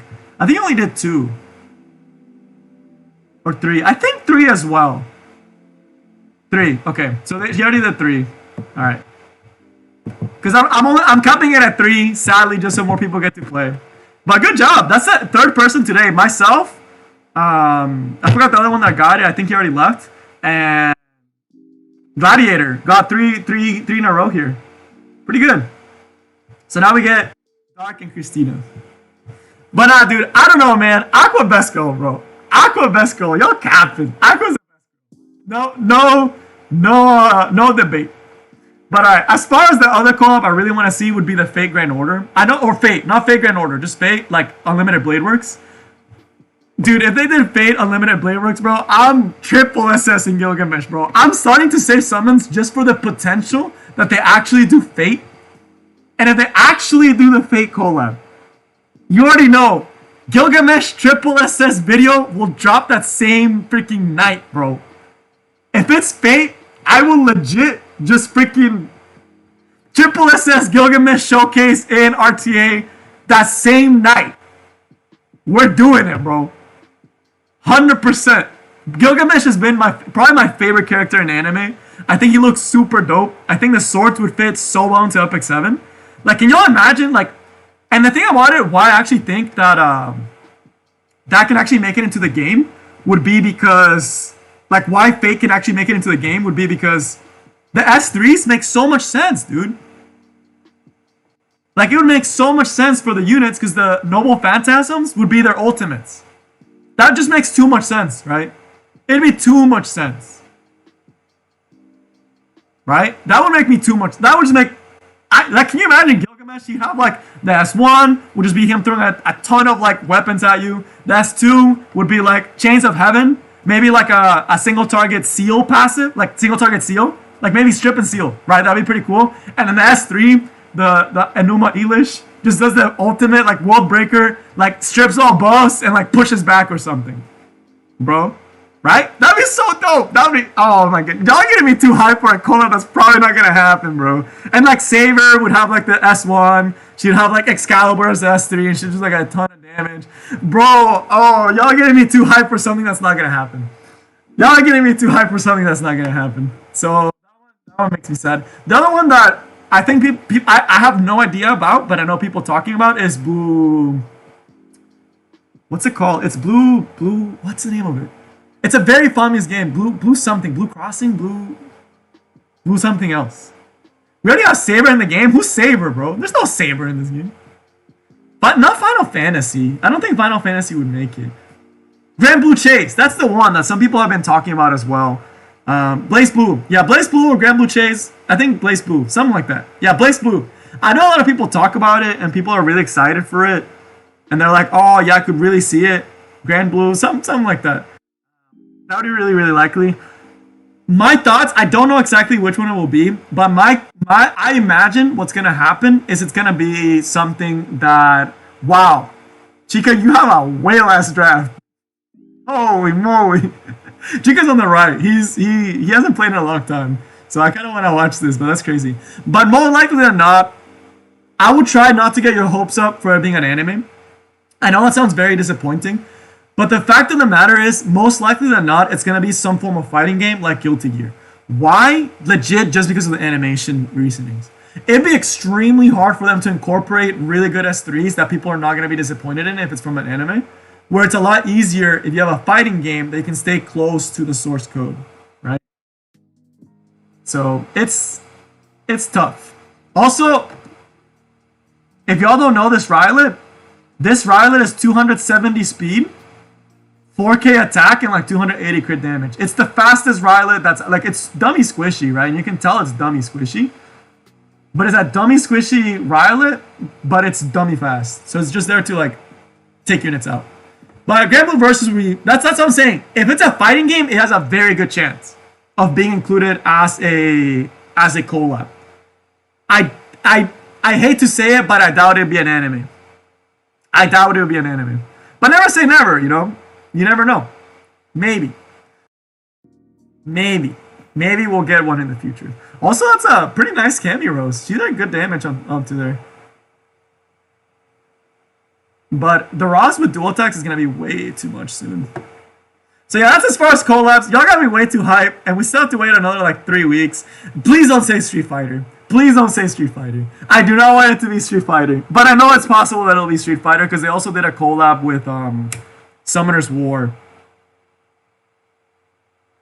Don't say it. Hololive I could see as well because we got Kisuna Ai. They could probably like commit down to Hololive. But they said it was an IP, and I don't think Hololive is an IP. They mentioned it was an IP. Bro, no, don't talk about these fighting games, bro. I'm from the I forgot the acronym for it. I'm from like the fighting community, but I'm a platformer. I'm not a 2D scroller. I am going to try Guilty Gear for sure when it comes out. Wow, this Kemi's doing work, dude. Bro, I feel like I'm missing some crazy fights in the background, and this Cammy Rose is just like popping off. Passwords 1112. FGC, yeah. No Tekken, no. They said it was a big IP. They said it was a big IP. Right? They said it was a big IP. I don't think they're gonna do us dirty like that and pick something like not dirty. I actually wouldn't mind Hololive, actually, but it's not a Hololive. No one, dude. No, please, no more. I don't think Mortal Kombat fits into the IP is intellectual property. So whenever you hear a company say, "Oh, we're working with an IP," that essentially intellectual property is like the rights they own to something. So like Nintendo's IP would be things like Mario, right? Nintendo, that's their intellectual property. Mario's their intellectual property. That's what IP stands for. And in this set, it's like what they're gonna be collabing with essentially. I think Arby just wins this fight though. By the way, like this Arby, I think just wins. But I don't think Mortal Kombat fits. I don't think it'll be an anime. I really do think it's going to be a fighter game. That's my guess. If you want my guess, I think it'll be a fighter game, and it'll be right there. I wouldn't mind Fire Emblem, but there's a lot of chances. But y'all, it's just we probably have to wait 3 more weeks. And if it's Fate, bro, oh my goodness, bro. 24-hour stream? I'm just kidding. I'm not going to do a 24-hour stream. That would be ridiculous. I don't think I can do that yet. It'd have to be something crazy for me to do that 24 hours. Shield Hero would be pretty dope. Not going to lie. But there's a lot of really cool ones. That was my top 5, though. The ones that I really want to see and I could really see potentially. Right? I know there's other ones that have a very good chance. But those are really cool. Someone mentioned Ludwig Artifact higher up. I think Ludwig's actually not bad, right? A lot of top players are recently looking into him. It's really weird. Like, a lot of players have recently been looking into Ludwig and have been playing around with Ludwig a lot. I don't know why, but I've been seeing it a lot. Oh, yeah. See? I told y'all. DJ Army just solos this, which is so weird to think about. But let me see some other stuff. So, showing the merch, bro. ReZero Dark, that would be pretty cool, too. Dark Ruler. Also, your Cammy did a lot of work. You also almost won. It's just DJ Arby's too strong, dude. DJ Arby for the win. We're gonna see Chica go on. Chica versus Small Cabbage. I've never seen this. They never like to fight against each other. I'm surprised they joined at the same time. Wow. I'm excited now. Chica versus Small Cabbage. Small Cabbage, very active in the Discord. Also a very cool person to talk to if you ever get a chance. And Chica, oh man, this is exciting. Two members of the Discord that I know very well. Alright, but I probably will not be able to read back through all the chats that y'all have said for the other questions. So just keep asking me questions later on, and we'll talk about it. Tab, you'll probably get to fight. We are, I still have like another 30 minutes of stream time left before I really have to go to bed. Because I have, and Monday again, feels bad. But no, that was really good. Dark Ruler. That was a pretty spicy Cami Rose. She was doing really good. But yeah, killing the army with immunity, yeah, I think the glancing debuff is pretty stuff.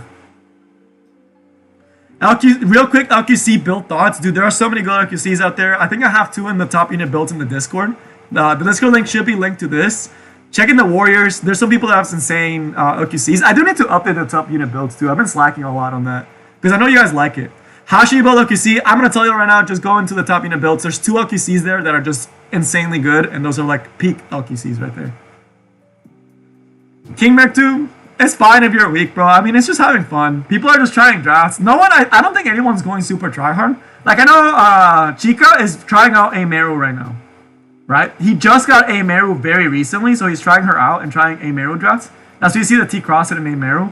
Cabbage doesn't have any new toys, so she'll probably be playing with like very tanky units. So this is we're gonna see, y'all are gonna get to see a Meru in high frenzy situation. Hey, later, Akira. Thanks for dropping by. Quad Tank Gamer, yeah. This is gonna take a while. So grab your snacks, grab your pillows if you have them.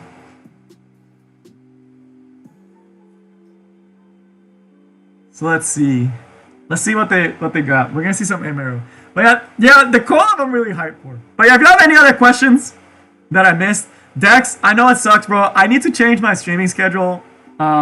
It's over the summer. I should make it. I'm probably gonna try to make it earlier.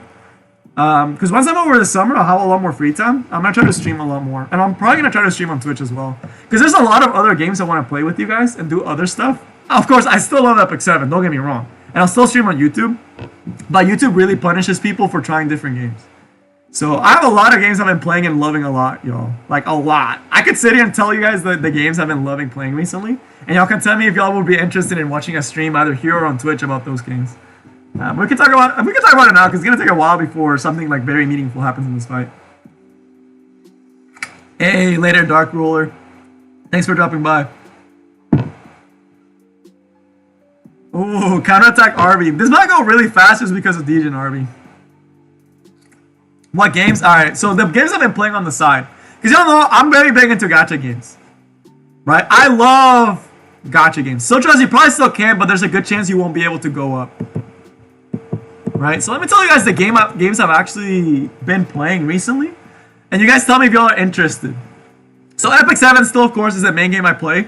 It's just recently, since RTA season was off, I was kind of chilling. You know, Guild, everything's very early on right now. There's no competitive season. There's no new units in Epic 7. There's not a lot of new content that takes any time.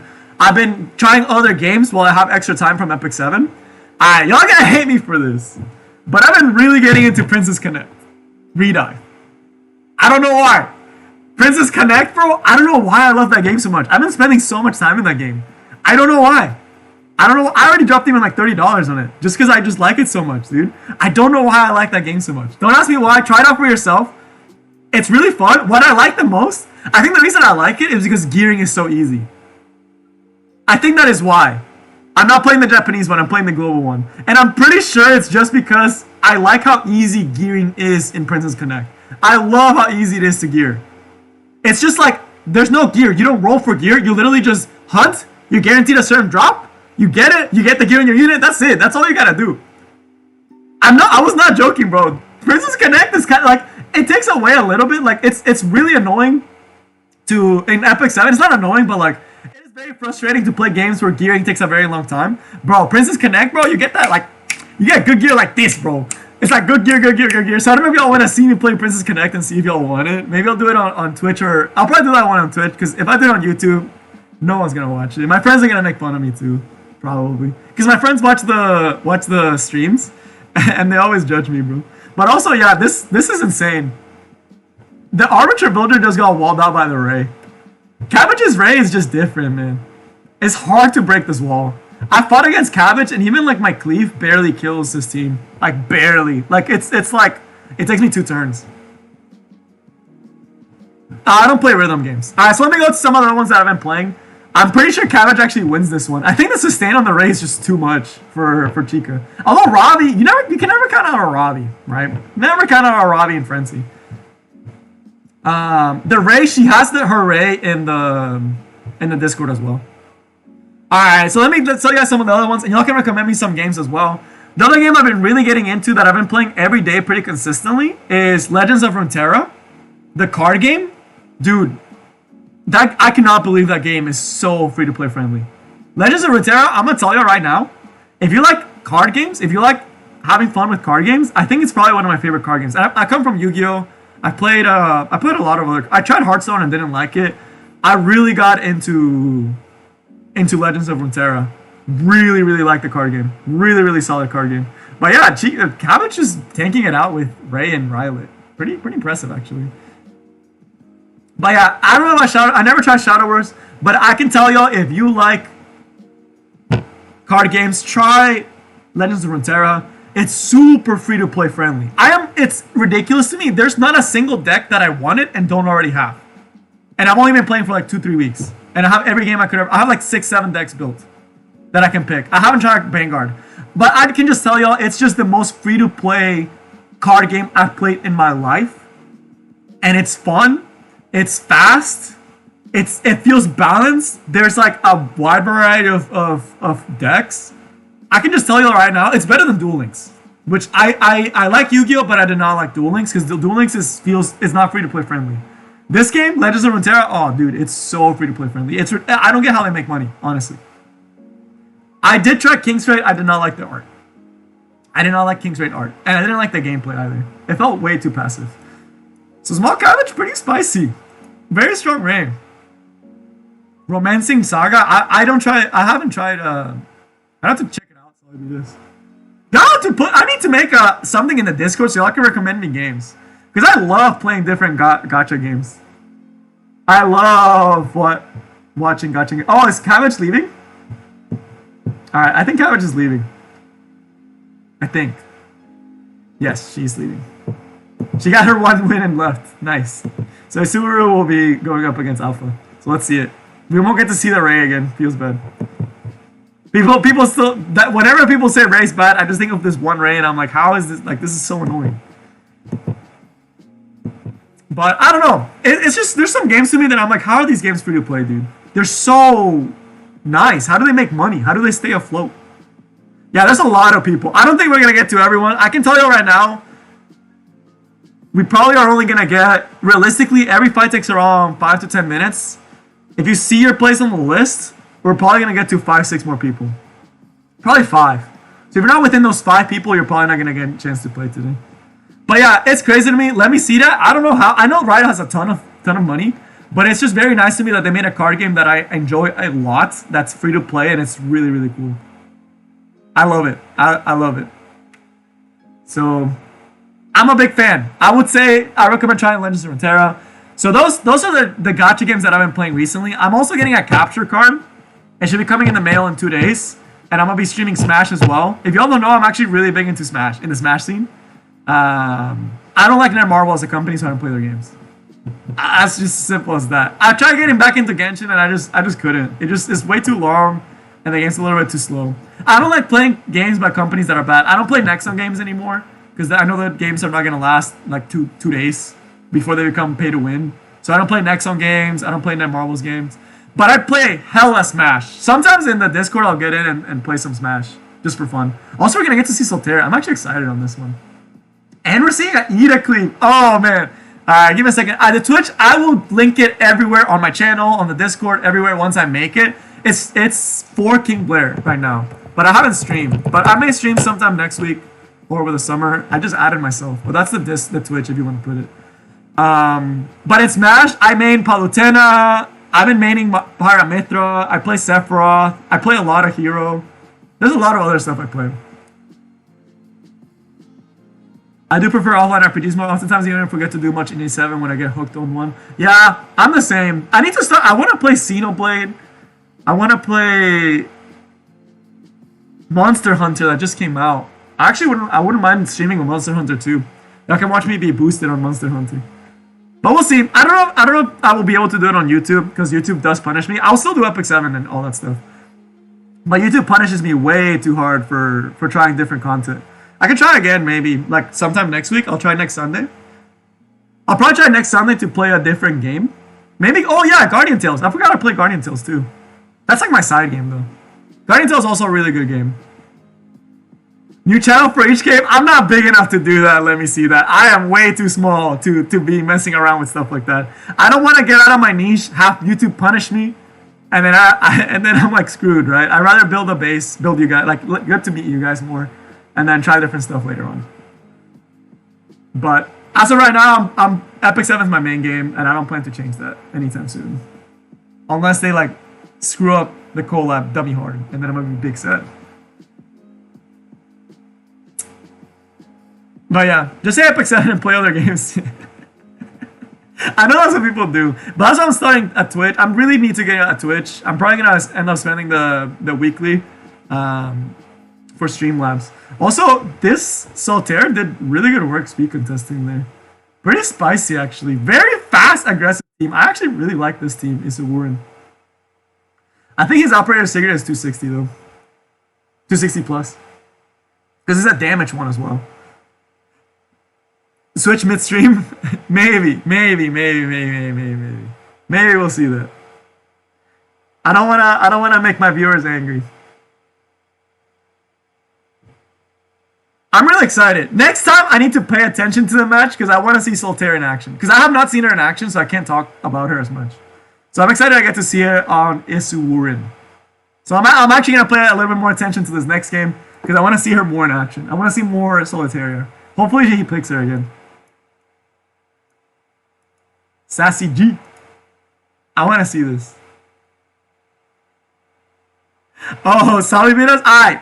So here's the thing. So let me show you guys. I use this for streaming. It's going to become really trippy in a second. I use OBS for streaming, and I think my settings, every time I open the app, it changes. Every time I open the app, like my sound will change, my audio capture will change, the filters will change, and I'm like, what the heck? I have it set up a certain way, and it just always like gets messed up. I don't know why. I don't know why it's so bad. But I don't think I'm going to be able to do channels for each game. But I will definitely try Twitch. And I will definitely... I'm also going to be doing... So this is something I want to talk to you guys about. But let me pay attention to this because I want to see Solitaire once the match does start. But something I've been thinking, and I want to see y'all's thoughts on it for the channel. There's a lot of really old videos that I have on my channel. We're like almost at over 400 videos. I didn't even notice that.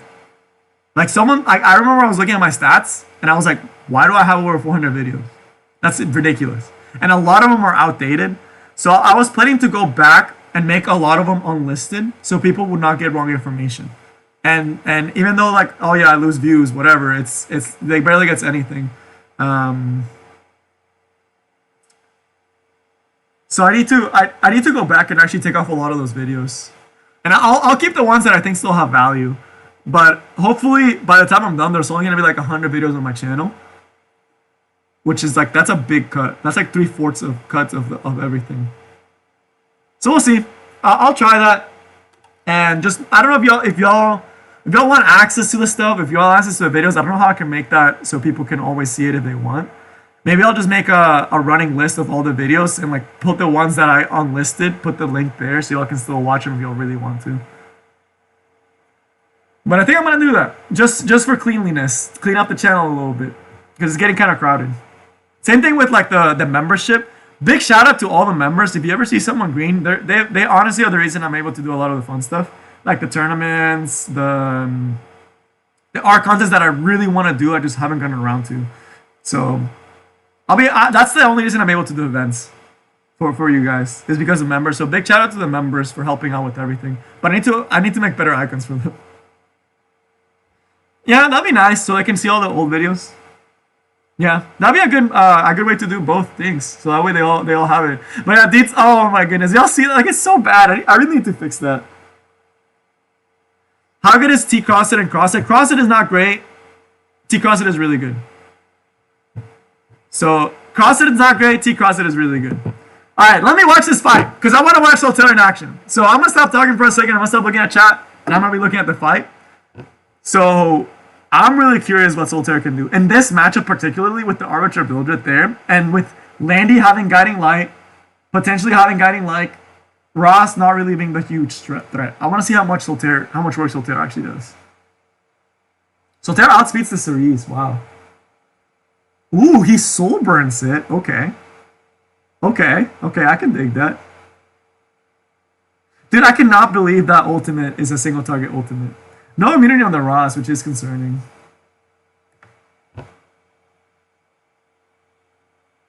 That's kind of big, actually. The Ross can't get immunity? That's huge. Ross can't get immunity. Ross can get defense buff on himself. Not bad.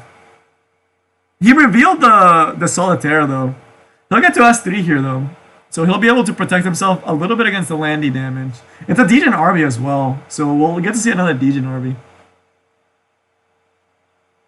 Wants to seal it to set up the skill. No, okay.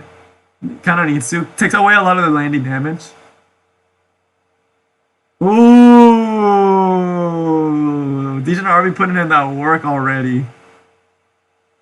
Oh, wait. I forgot standing out speeds here. Wow. Stun?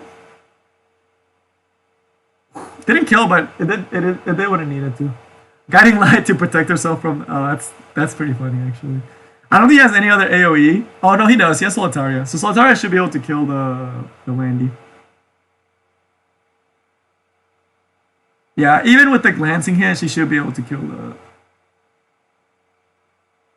Even with glancing hit, Solitaria should be able to kill this Landy. Right? It didn't kill? What? What? How tanky is this Landy? Does he... Wait. Hey, thanks for renewing Auxiliary. Wait, I just realized this whole time I didn't have any music. What the heck? I didn't even realize that it had stopped. Bro, honestly, Stealth Buff is different, bro. Stealth Buff is big different. Wow. I'm shocked. Thank you for showcasing her, though. Izuwarin? I know she's probably not the best first pick in the world, but I like it. I like it. I like it. Oh yeah, speaking of dollars, there's a sponsored video coming out this Wednesday. I can't give you guys too many details on it, but when it comes out, there'll be a link. Y'all can download something that would actually help the channel out, and y'all wouldn't spend a single cent. Right? So that'll be really exciting, and we actually were able to get a sponsor. And after that Wednesday, I'll be putting that link everywhere and talking about it all the time because I actually really like what I'm sponsoring. So very hype, very exciting. If you're in the Discord in the Champions Hall, you should know what it is, who is with. But I'm excited. But yeah, the RB wins this one. But thank you for showcasing Solitaria Suwu. It kind of proves what I was saying. Although I know it wasn't the best scenario, but it kind of proves what I'm saying with she's kind of like an Emo Haze where she does a pretty good job. But if it's not the place that she needs to do the job, I don't think she does that great. Right? So that's that. Nothing crazy. She just feels like a fun unit, and she looks really fun. From what I saw, the debuffs were really spicy, but I just don't see the threat. She doesn't feel as threatening. All right, now we got Tab. I really think it was Tab. Yeah, Tab always has some good spice. Let me get a different background. Yeah, she seems neat. She feels like an Emo Haste, like current season Emo Haste, where like they can counter one team really, really well, but for the most part, it's like Tab wants to showcase Solitaria too. I forgot that he really likes Solitaria, and he pulled her and already has a build. So I expect a really exciting match on this one. She does her job, right? She does her job. That's what she needs to do, right? It's just a very specific team. Sassy G, or let me see that. I imagine you're Sassy G. Tab also has her, so I'm wondering what it's gonna be. Using Gilbert I mean, she looks like a really good arena defense and Gilbert's defense unit. Let's see if Sassy G takes Solitaria first. That would be crazy. But I don't think she's a good first pick, of course. She's just gonna, I would honestly secure other units before. Like a Tywin, that would be a really good secure first pick. So he does pick the Solitaria. Tap is a cleaver, by the way. So I'm curious to see how this will go. Her S3 can miss. Yes. What do you mean by miss, though? My mic is a little loud. Let me change that, actually. It's gonna have a filter on it. It should be better now. She can miss her stun. It's not 100%. She doesn't have a soul burn. I mean, yeah, it's just to have fun. So, ooh, LQC, please. I love these.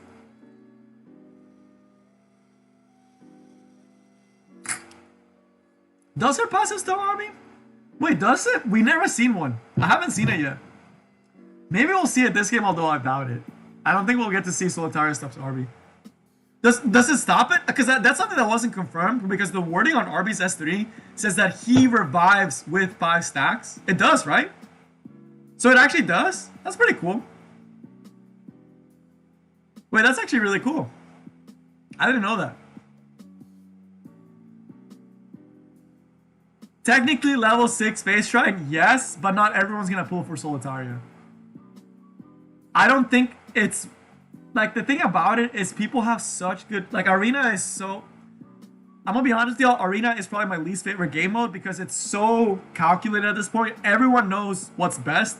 There is not a single defense that can stop an offense. The only thing you can do is stall, which is why Arena inherently is a very boring game mode. Because once you get to Champion, you've seen it all. I've seen, like, so many defenses, I just use the same 10 units over and over again, right? And try to get a rank. It's not fun. Arena's not fun to me. I have fun when I try new units, but that's it. That's cool, though. I didn't know he could still... That it actually did stop the stacks. That's cool. Ooh. Robbie's a very... no gap. That's big.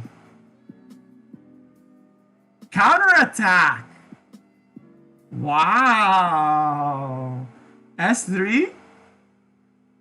I'm surprised he went for an S2 here, actually. Wait, why did he go for an S... Wait, he just threw. Why did he go for an S2 instead of an S3? Am I missing something?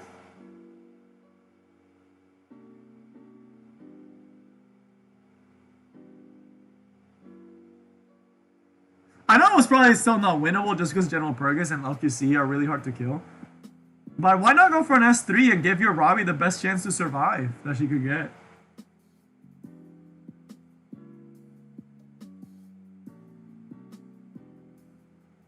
But these golden droughts are very hard to deal with. Very, very hard to deal with. But I don't know why he did an S3. Like, yes, I don't think he won this game. The General Purgus is dummy tanky. It could solo the Kayron. But the Robbie would have a better chance of surviving if he had done S3. So maybe it was just he kind of gave up, I imagine. Yeah, he's not killing the General Purgus. Like, the game was lost. The game was over.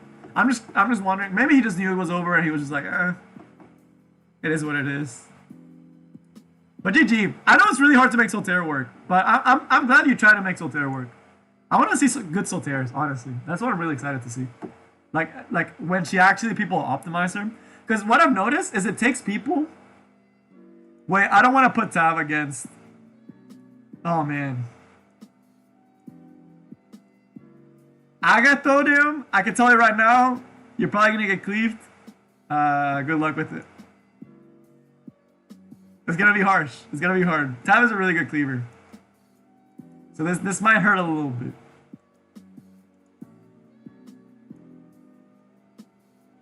Because I see the frame, and that's the newest season frame, so I know you're probably in... You're in Masters, but... It's gonna be rough. Yeah, it's gonna be different. I'm excited to see what Tav can do.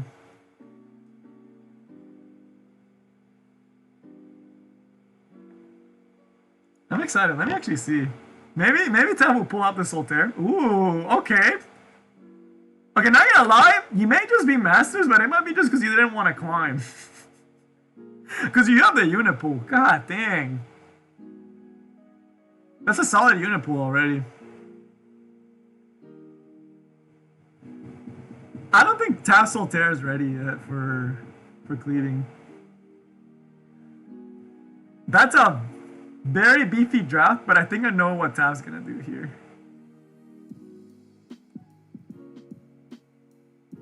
Oh man, what do you ban though? I think he bans Bazaar, right? And maybe Tab bans Holiday Youthing? Or maybe he bans a Tywin so he can't stop the debuffs. Huh. I wonder which one he'll ban actually. This is a very big draft situation.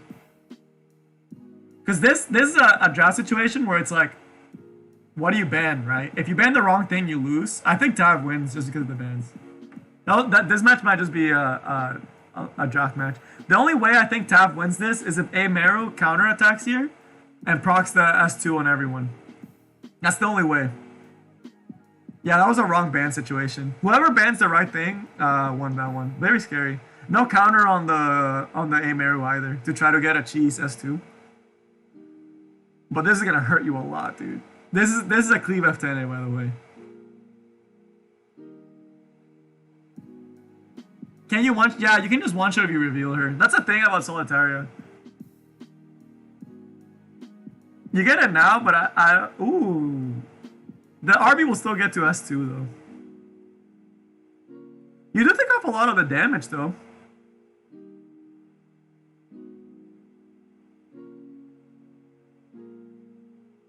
Let's see, Artemis Shadow. I don't think you can kill the RB, but you can set up the RB for a kill.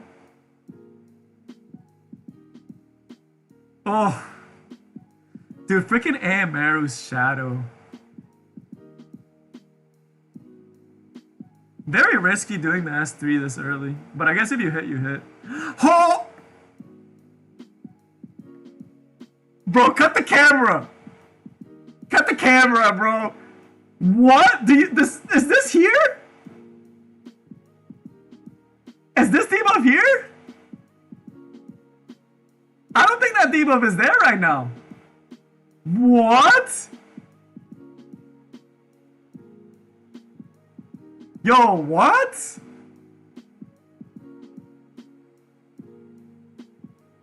Oh man, see, and y'all think Meru's a bad unit, bro. Meru's div. I think he doesn't lose yet because he can S2 the RB and give potentially outspeed the Meru. Gonna be tight. It's gonna be really tight. Hey, Tywin S3 though. Misses on the RB. I cannot believe that T-Cern actually hit everyone. That's ridiculous. But he got the luck back. I don't think it's enough though. I think the RC and Mercedes. Can he survive? Oh, he already has S3? Holy crap. Freaking, dude, that means he countered a lot. Holy moly. Dude, freaking Meru is disgusting, dude.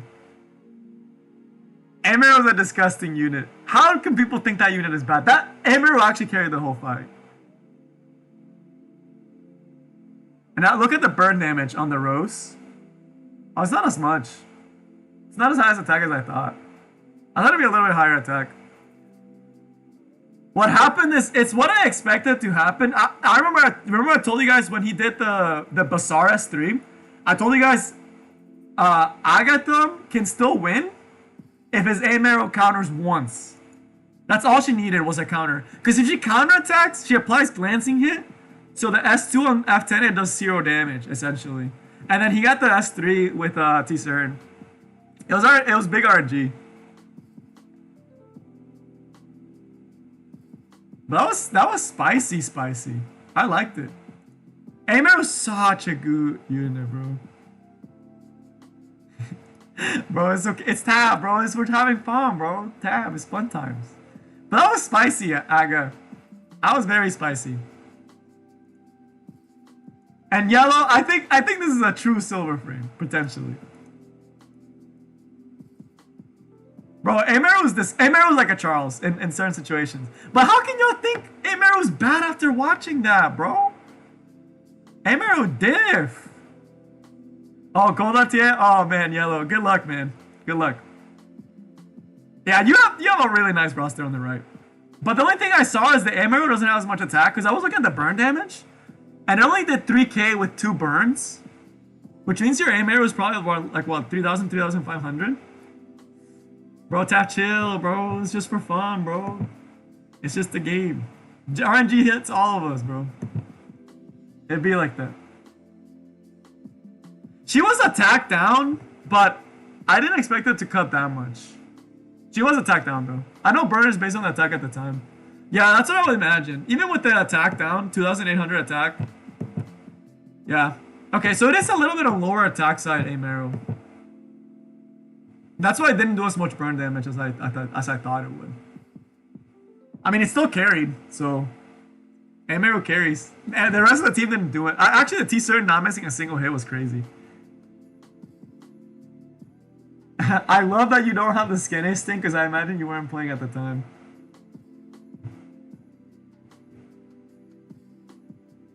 But level 55 Basar. Dang. Actually ignores the 2k damage. I mean, it's good. It's good damage. Don't get me wrong. It's really good damage, but it was also, oh, the 2k defense? Yeah, I did not see the defense, actually. That's why she was so tanky. Bro, Amaru is such a monster. How do you kill Amaru? It's so hard to kill her. LQC doesn't do anything against it.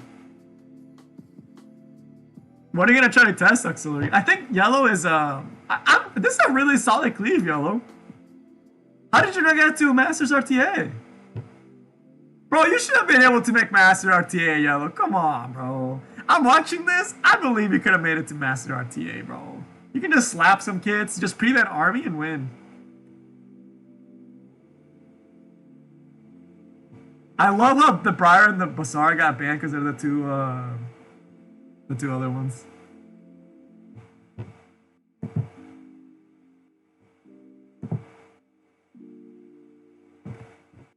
Is this the master frame?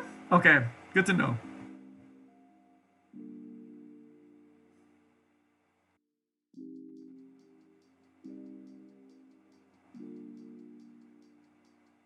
And let me see the rest of this cleave.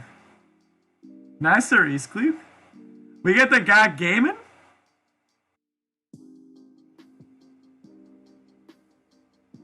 Okay. Okay. That's a very solid cleave, yellow. I'm surprised he didn't ban the Cerise over the Briar, actually. Normally, F Maya would be able to win this. Normally. But the thing about it is the Robbie can solo the F Maya. But normally the F Maya can actually win this fight.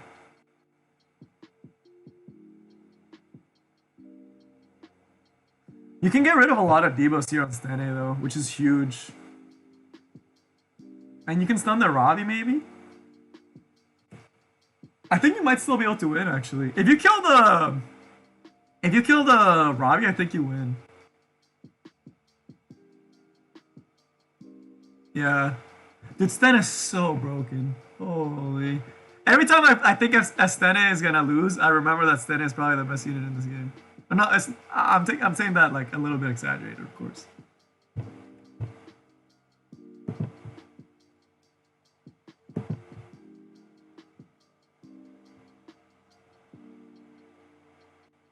Dude, I wish dude, if you had Stene in your draft, like the thing about it is you would have fit a lot better with Stene in your draft. Because you had a cleave draft, right? And the Robbie felt kind of weird in that.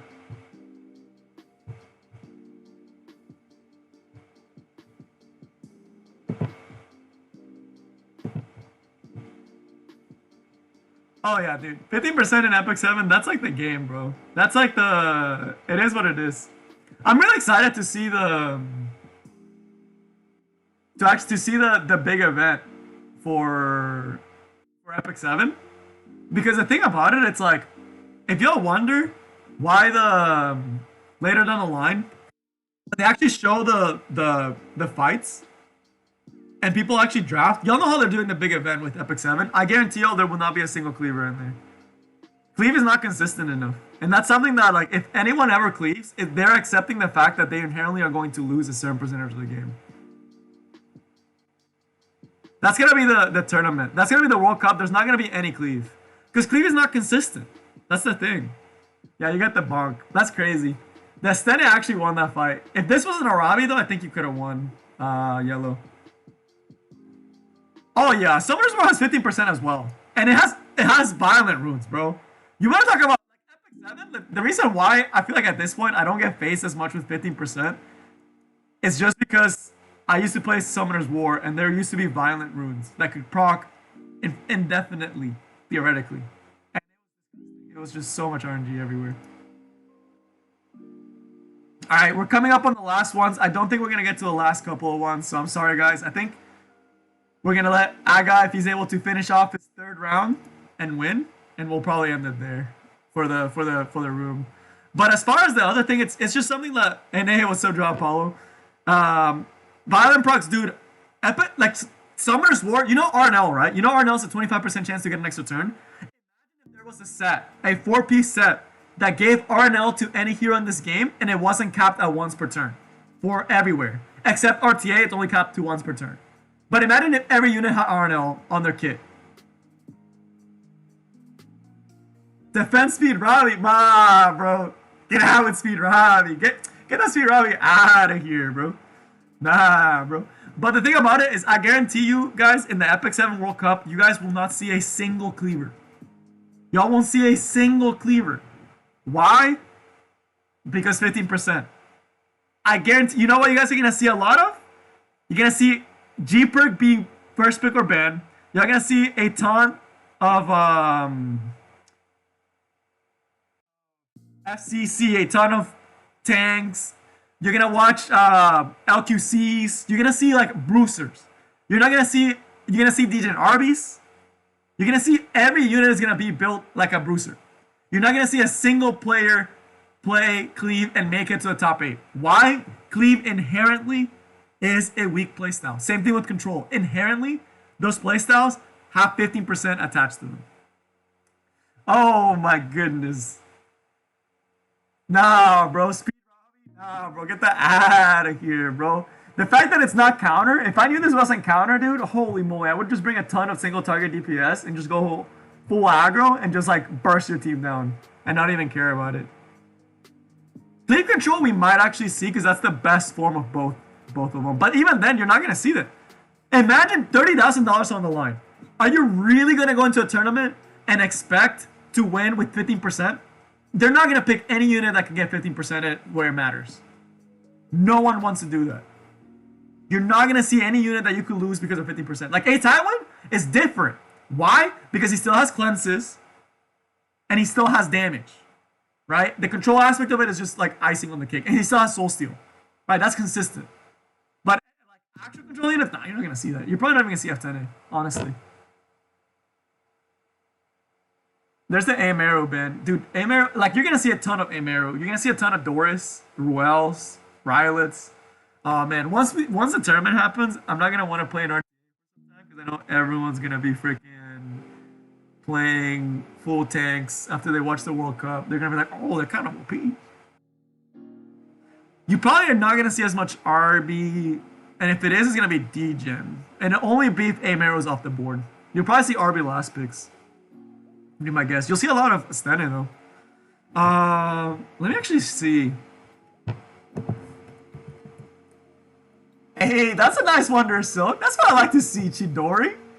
That's what I like to see. Wonder Silk actually doing her job. And she's decently bulky, too. Nice. The only thing is Ross. Ross different, bro.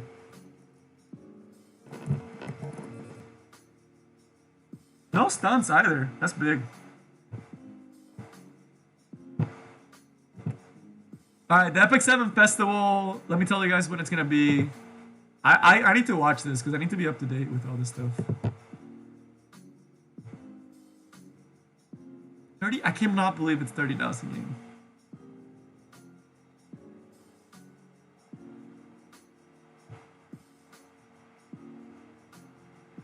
I don't think they're gonna 16 players. When is it? It doesn't say when it is on the announcement. It just says they're playing offline.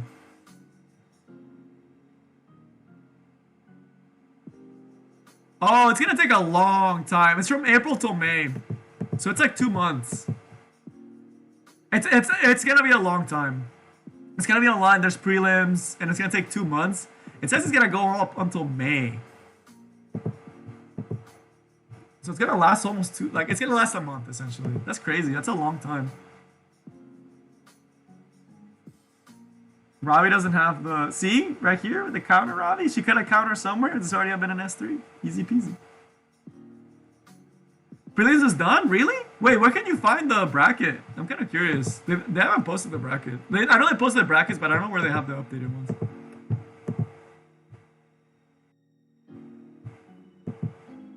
But yeah, you're going to see a ton of aim arrows.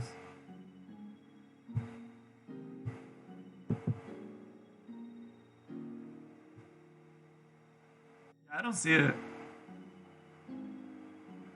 It's a counter set Landy. I almost never see those. This was how I actually got taken out of the fight for the most part. Wonder soaked with her job. Counter Robbie or counter Landy is interesting. I still see those. It's usually when people don't have other things. Yeah, I was hoping it'd be via stream. It's a guiding... Oh, it's guiding like counter Landy. That's really weird. I would have thought Bloodstone, but hey, to each their own.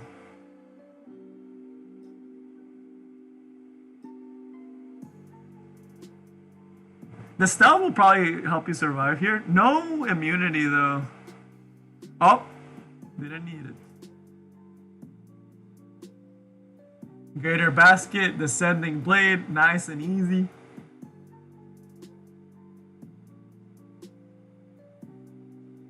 Oh man, this is way too tight. I don't think you win just because of the S2 on Ross.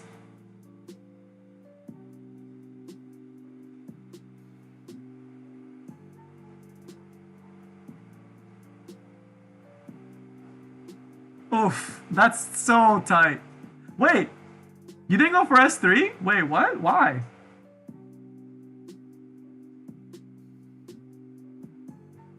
Does he have another S2? No, he doesn't this time.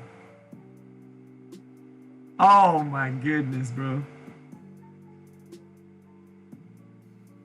I don't think you have S3 on Cross. Oh, you do have S3 on T-Cross. You actually might be able to win this still.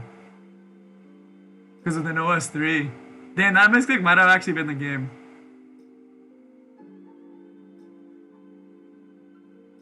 And you know it's not a counter Robbie, so you can just chill.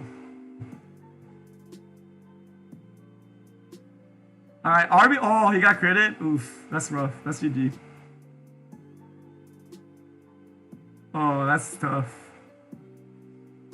Stun? No stun. Do you outspeed him though? I think you have wait. Oh wait, do you have the passive up? Or is it just bugging? I think it's just bugging. Oh wait, what? You already have the passive back up? Holy! And you know you're gonna get left here. There's no chance for you to counterattack and win and cleanse. Wow, that misclick actually cost the game though. It didn't even matter because RB just popped it. Wow! Wow!